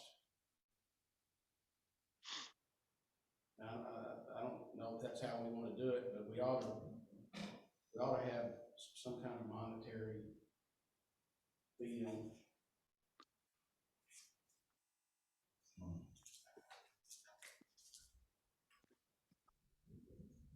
Yeah, we need to add some text to 14.284, which alludes to fees but doesn't state what they are. Right. We don't have a fees table. We don't have a chart list them out. So we probably need to make a note there to add fee schedule, but decide what they are. Okay, then in that same paragraph, I just expanded the continuous violations to say together with all court costs and other costs of prosecution. So it's the same phrase, but it's on the continuous ones. And then added each day during which any violation occurs after the posting of a stop construction notice. That title comes from your document, Dan, your buildings code. You didn't call it a stop work order, you called it a stop construction notice.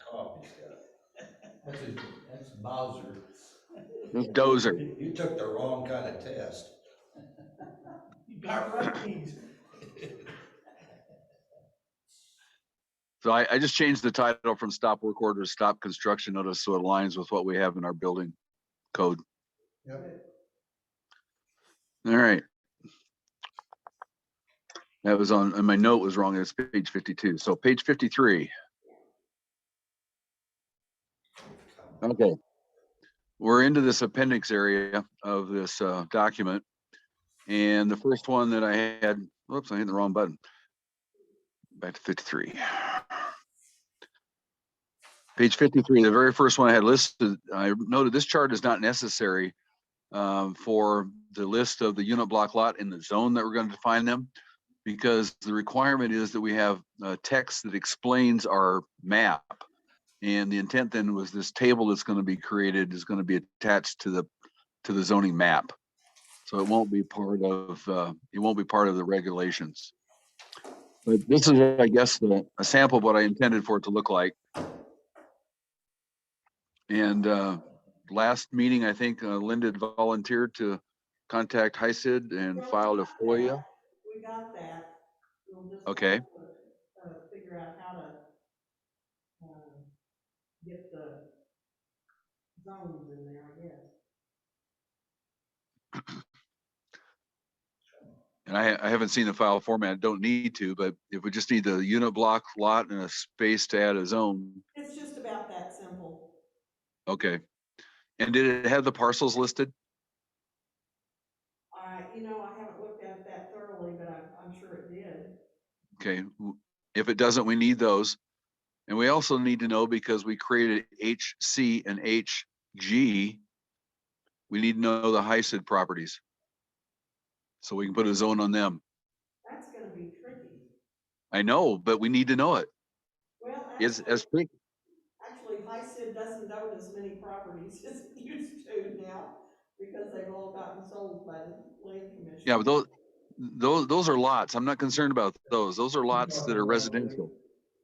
The real high green city. zone. Yeah, that's what I'm saying. Well, it was hard to tell before because they all said HICID on them. Yeah, But now I think it'd probably be much easier to figure out. He's talking about the green area. Yeah. yeah. And even how they define what the rec center is in, and the barn is in, and the golf course is in, 2 golf courses, and It may just what do you take recall that? looking through the plat maps and then marking up the table, the Excel file. Well, that's the problem. Okay, mark up the table based on the plat map. Yeah. We don't have a plat map. Yeah, they're all online there. Well, Plat maps are on the.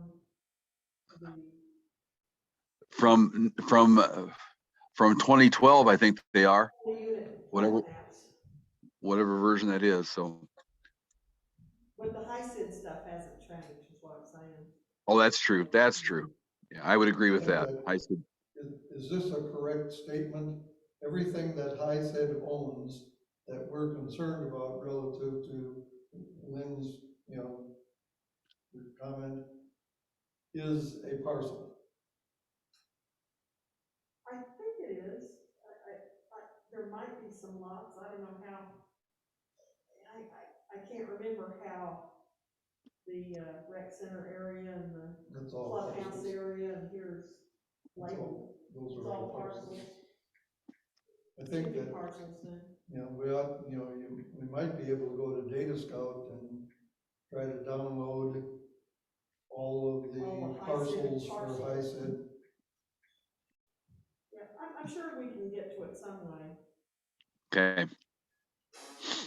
Well, our Some job of those isn't done. parcels- Well, I was gonna say, some of those parcels are gonna be very irregular in shape and may span a couple of units, but I don't think that's true. I think when a continuous stretch of land crosses a unit, it becomes a different parcel. Unit, yeah, different unit, different parcel. Yeah, so we should be able to come up with that. I think And when you get it, you can sell it to HICID so that they know what they own. It's worth $1. Well, our work isn't done in order to generate the map. Our intent is to take a current version that we can get for the unit block and lot drawing of what Holiday Island looks like. Just reference this table for what each one of those little boxes means. Okay. That's the intent. And if we can add some, I don't think we should even attempt to add any color until we can do it all precisely correct. And that's my concern of Right. drawing the map. It'll be ambiguous because there's no colors on the map. It forces you to go to the chart. Yep. And then the chart is readable. So there's no ambiguity in it. It says RMH on it. That's what it is. or RDIT, whatever.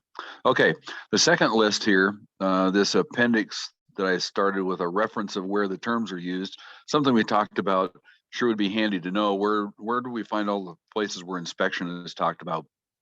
I think it's a valuable tool, but I don't think it's probably part of the municipal code. So I won't develop it for this, but we can develop it as a separate document someplace else after we're all done. Okay. And the problem with that is it won't be page numbers. It'll probably be a reference to a certain paragraph of 14.16.20 or something, because those page numbers are going to change as our code changes. Right. Okay. Folks, we have gone the second pass through the documents. That's it. So the assignment now is to go back through those charts that we passed up, the reuses. Whether you do that today or a future meeting, it's up to the chair. Probably future meeting. Okay, I just so the have assignment, one question. all right. And we I was going to give an probably assignment. covered it, but I don't remember what the answer was. The unplotted parcels in Holiday Island right now, what are they going to be zoned as? We have talked about What they're gonna be. zoning them to be what they're surrounded by. That's what we've talked about in the past. We haven't, I don't think we as a commission have decided that, but that's what we've talked about.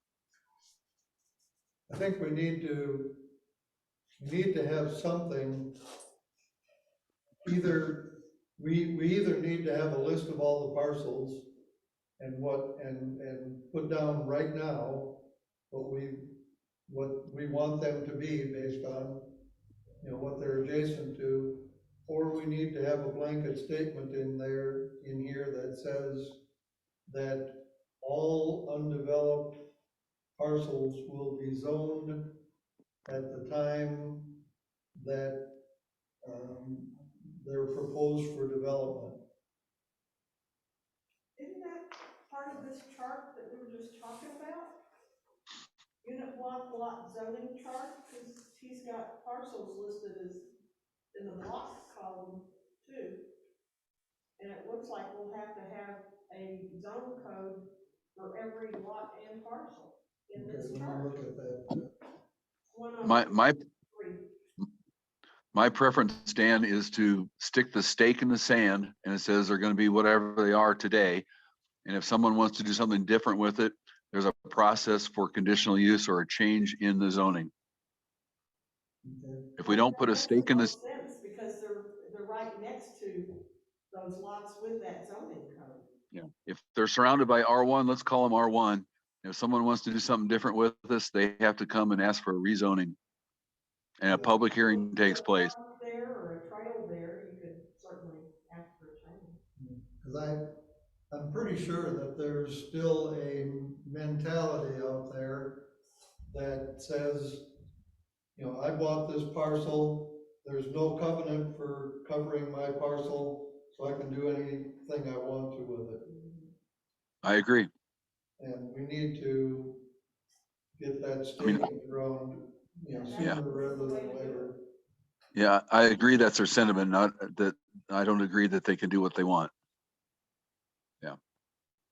I think we need to mark them R1, R2, whatever they are surrounded by. And maybe we do that in one of the meetings where we kind of go through and think about, okay, where are they and stuff like that. Because that, before we pass this as an ordinance and adopt the zoning regulations, we need to make sure that it gets plenty of public exposure, even to the extent of maybe scheduling of, I don't want to call it a public hearing about it, but some sort of a public meeting about it, so that anybody that owns a parcel may come in here and challenge how we zoned their property before it becomes law. That kind of brings up the question, if we did that, do we have to do a mailing to those parcel owners? Why? I mean, if they weren't. Because I say why, because we're not We're not changing anything that's in a covenant. We're just setting new rules.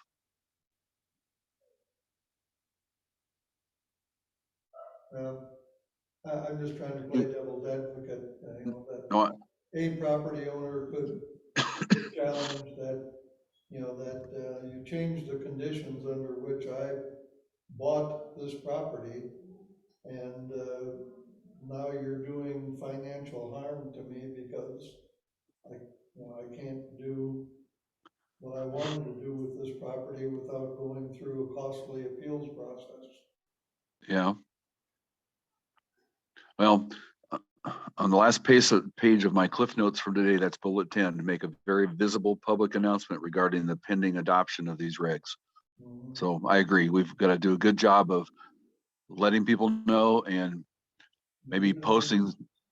Even if we do have to do a mailing to all the property owners, it'd be cheaper than You'd going only to have court to someday. mail to the people that own parcels, is what I'm saying. There's not that many people on Yeah, parcels. exactly. Yeah. Pick out the addresses of those parcels we're talking about. I kind of like your idea though, leave them like whatever they are. When they, But when they come but in that light in the light of informing only parcel owners, you're neglecting the surrounding property owners Why? that may be impacted by our decision that it's going to be some R1 or 2. I bought the place I did on Quail Run because somebody told me the parcel across the street one day was going to be a city park. But And now you're actually, telling what me you said is the opposite, Lynn. You said that it, if it's in an exactly. R1 neighborhood, we'll make it an R1. Exactly. But the guy who owned that parcel is the guy who sold me my house because he's going to build a city park. Oh, that's a great thing. I want my house across the street, so I'll buy the house from you. Yeah, but the I'm, park I'm is, just making I'm just making the parcel owner argument would that be notified. they would be, but I'm talking about somebody owning a piece of property. They owned it for a purpose in mind that we're telling you now you can't do it. And it affects not only that parcel owner, but the guy across the street. That's my point. There's, So just notifying parcel owners only is not the right thing to do. Well, and all residents. there's other reasons to notify all property owners. Sure. We're talking about, you know, the parcels themselves, but there's a whole bunch of stuff in here about uses of property that everybody should be aware of before they decide they're gonna, you know, build a RV barn, you know, next, in the lot next to them. Absolutely. Okay. One other thing that came up in my mind this week, or maybe it was last week, there was a post on Facebook, I think, one of the Facebook pages. Someone bought a piece of property, I believe, on the island and wants to put in a pool.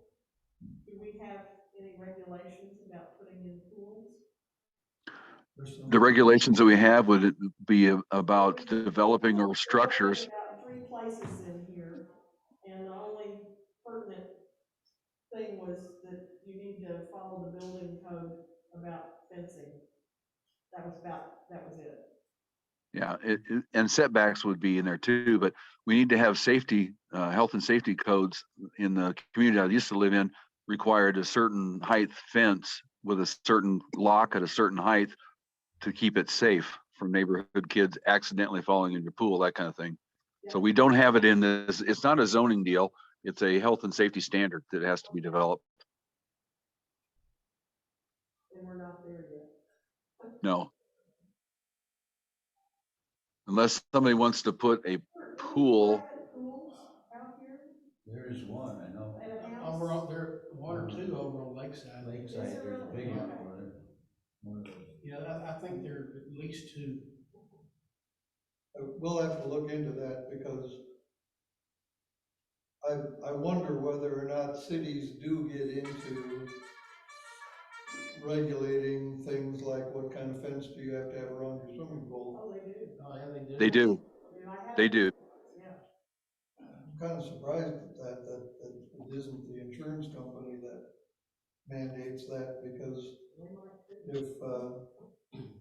if if the city has an ordinance that says that a 5-foot fence is good enough, and then somebody puts in a pool and builds a 5-foot fence, and then the kids crawl over it and go in the pool and drown, now is the city liable because you didn't pass a regulation that was adequate for preventing this tragedy? Well, it falls under the rules, I think, under public nuisance. Yeah, Well, it's the public nuisance. It's the things that draw children to trouble. I think where I lived, you had to have a 6-foot fence and it had to be locked. well, I built one in Oklahoma and they didn't have any regulations, no fence. State And my requires fencing. my fence in Iowa had to be 6 foot tall and the lock had to be above 5 feet high.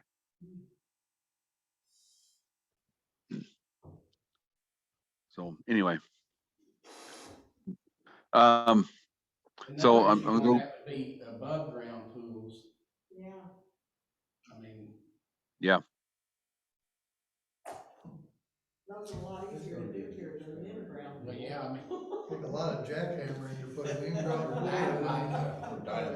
Very costly. So if I may, I'd like to make an assignment then for our next meeting, whenever that happens, that each commissioner print the pages that have the charts that show residential use and commercial use, that have all the N's and the CPs and P's on them, and take a marker of some color, and you go through those line by line and mark, this is permitted or not permitted or conditional. So that when we meet again, we can go through it rather quickly because we've already made up our mind what we think it should be, and then we just come to a consensus.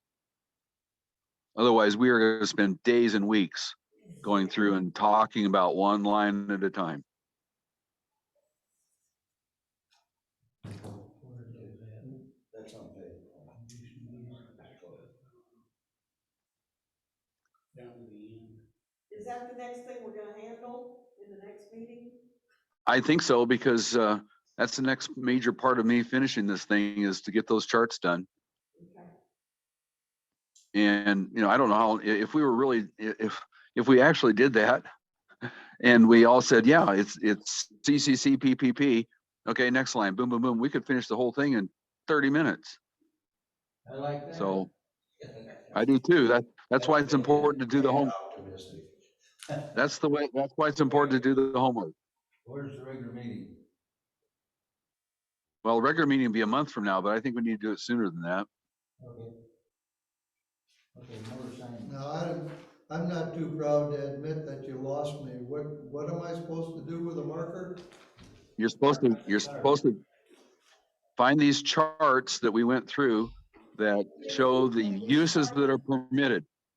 Where it says Uses that are, P or MP or P, Permitted, not permitted. like, I'm looking at page 22, Okay. I'm not looking at page but 22. they're in that vicinity of the document. I'll find the chart. I have to off of that other sheet. Is that the page? first, yeah, the first chart, residential zone districts, their uses, starts on page 21. Then you got commercial on. And the commercial is a few pages later. Right. Okay, I got it. Yeah, the commercials start on page 25.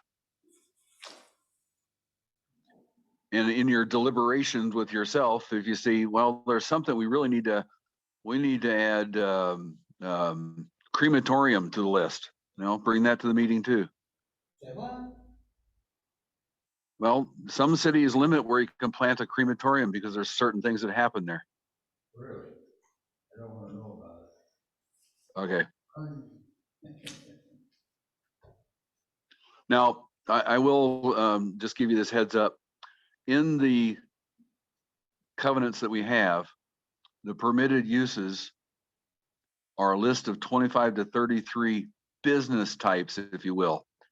This chart in commercial covers it pretty easily with retail service or retail sales, and they don't list all the different kinds of retail. And I'm kind of in favor of doing it that way rather than saying that, oh, we can allow a donut shop and a bakery and a florist. We'll just call it retail sales or service sales. Yeah, and some of them are made unique items on the list if they, like, if they would stand out in some way Right. or pose So, a problem, I think. and if you're looking for those lists, I can send them to you again, or I'm talking about the covenant lists, the ones that are there. Or I can just tell you, if you want to look them up, it's Unit 3 and Unit 10, or where they're listed, they're attached.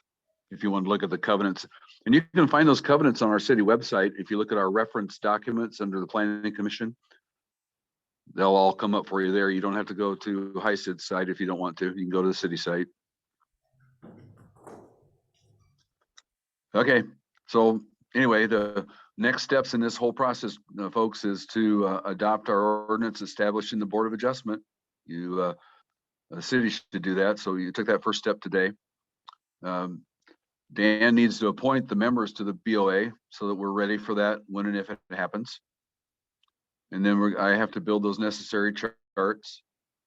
We need to get a digital map that's file compatible with my software so I can edit it and update it and whatever with the unit, block, and lot. So I recommend that we contact Crofton Hull or Knoll or whatever, Crafton Toll, because Mr. Dees has professed in several different meetings that they have all the documents for all the mapping that has ever been done for Holiday Island. Wow. So if there's been some lot subdivided, I know there is, that map that the HIPCP has that's available for our plots, it does not match the current lots that are in some of the declarations. The map isn't the same. We don't even have maps for some of the units. Exactly. But there are lots that exist in Holiday Island that are not on that map that HIPCP has. Yep. Because some of the lots have been subdivided. Lost gold mine. So anyway, The lots that have been subdivided, like what Terry Presley did, Crafton and Tall wouldn't even have that. probably not.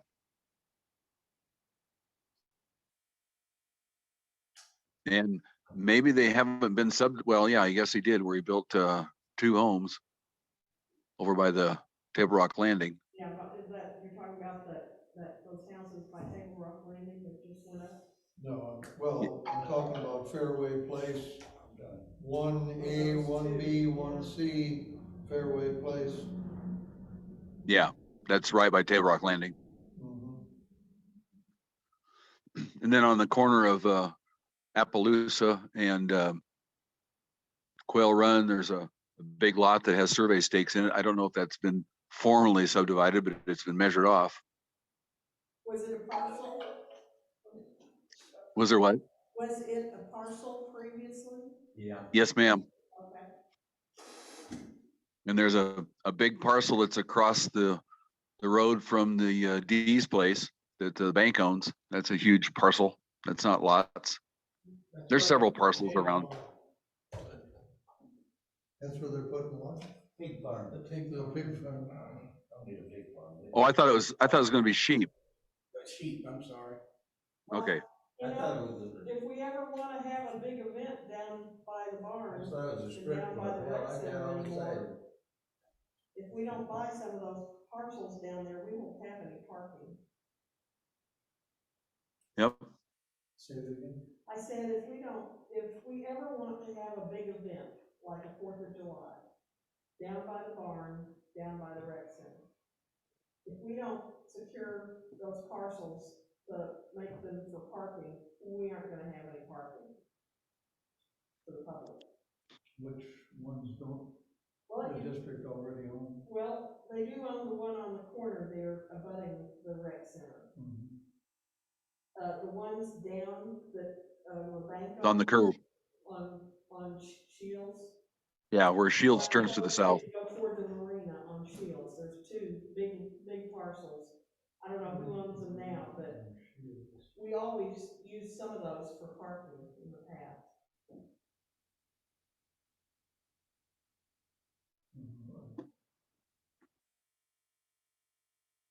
Could be we could turn the ball field into parking. No matter. I don't know where rec center area along Buckskin and along Chicos. If people park on the streets, the emergency vehicles can't get to it. Well, we can, if we can impose a lodging tax real quick and start generating some tax revenue, we could start a fund to buy land for a park. I'm in favor of that. I'd start with the one up, There's, that is a concern, but my bigger concern about the long-term potential of Holiday Island is that there is no large acreage available for economic development. there's no large acreage available for any And most cities have development at all. an industrial park or a commercial park or something, some big chunk of property that's laying there ready for somebody to do something with. You We're can't talking even, about yeah, that northeast area that's you can't even build a church. adjacent, on 23. Well, I mean, though, you can't, what if we wanna build a library? Where in the hell could you build a library? Why It'd would be we where want the to build yacht a club was. library? Well, some Build people something actually where the yacht read. club was. And I'm more in favor of the economic development of building a school that brings everything to We town. wouldn't do this, so when we were trying to. I know, but you can look at towns across America. When they lose their school, they lose their town. You build a school, you build your town. I agree. That's especially true for high schools. Anyway. Yep. We don't need to worry about that today. No. Wonder how many new people we're getting with children coming in here now. A lot of people moving in. I can't hear you.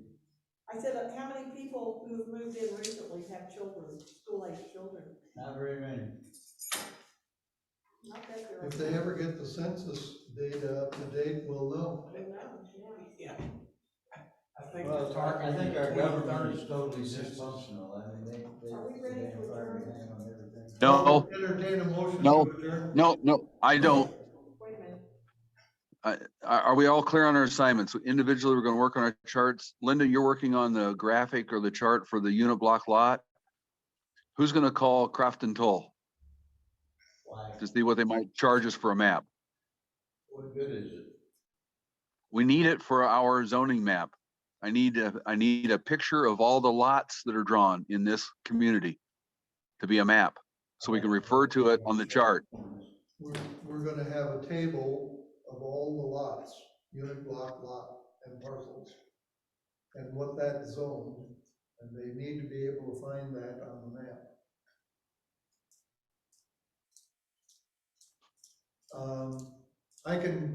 I can see what I can do.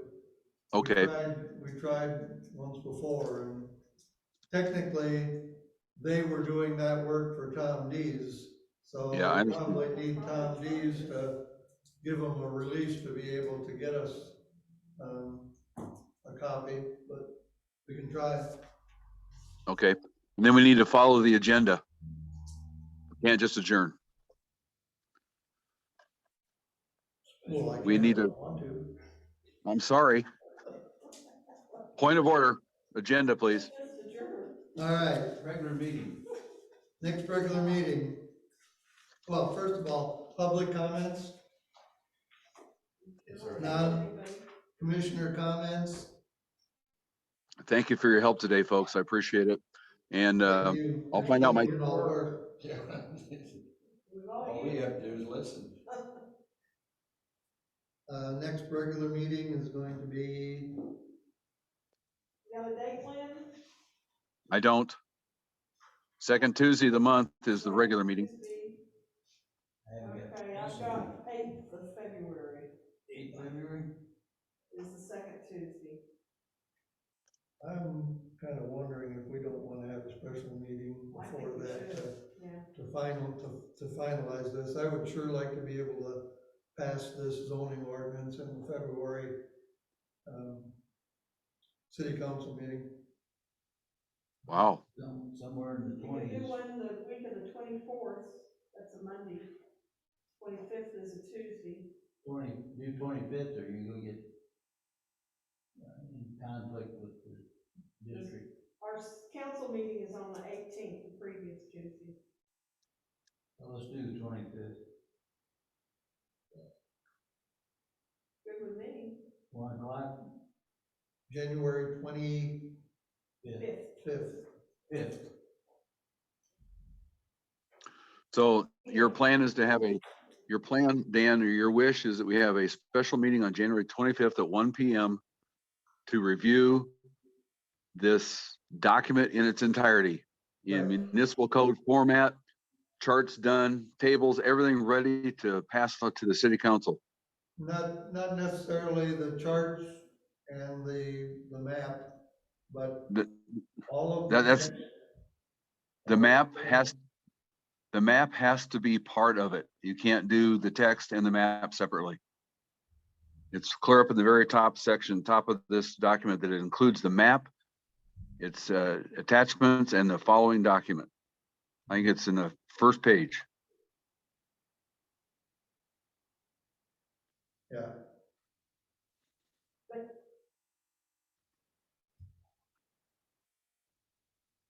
I know what the. I guess I was thinking that by the next meeting, if we have a special meeting on the 25th, we wouldn't need to have a Okay. map by then. Okay, But we would go through this text one more time. Everybody will have a chance to say, how they mark up the The uses. permitted the and not zones. permitted and all that kind of stuff. okay, The map you'd have to have when you tried to pass the ordinance in the latter part of February. Right.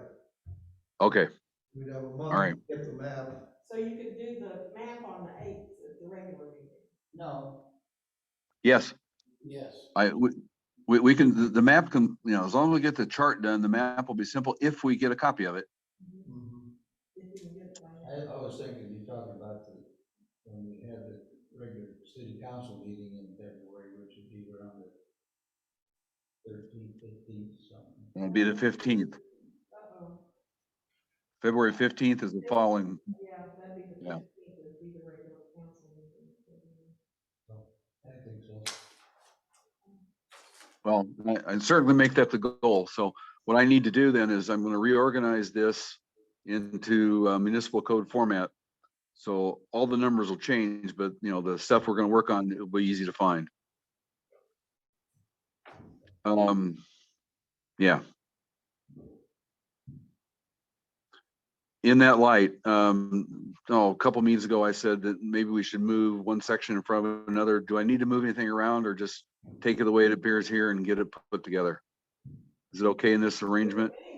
It's okay with me the way it is. Okay, all right. Okay. I move that we adjourn. Second. All in favor, say aye. Aye. Opposed? Aye. We're adjourned. Stopping the recording and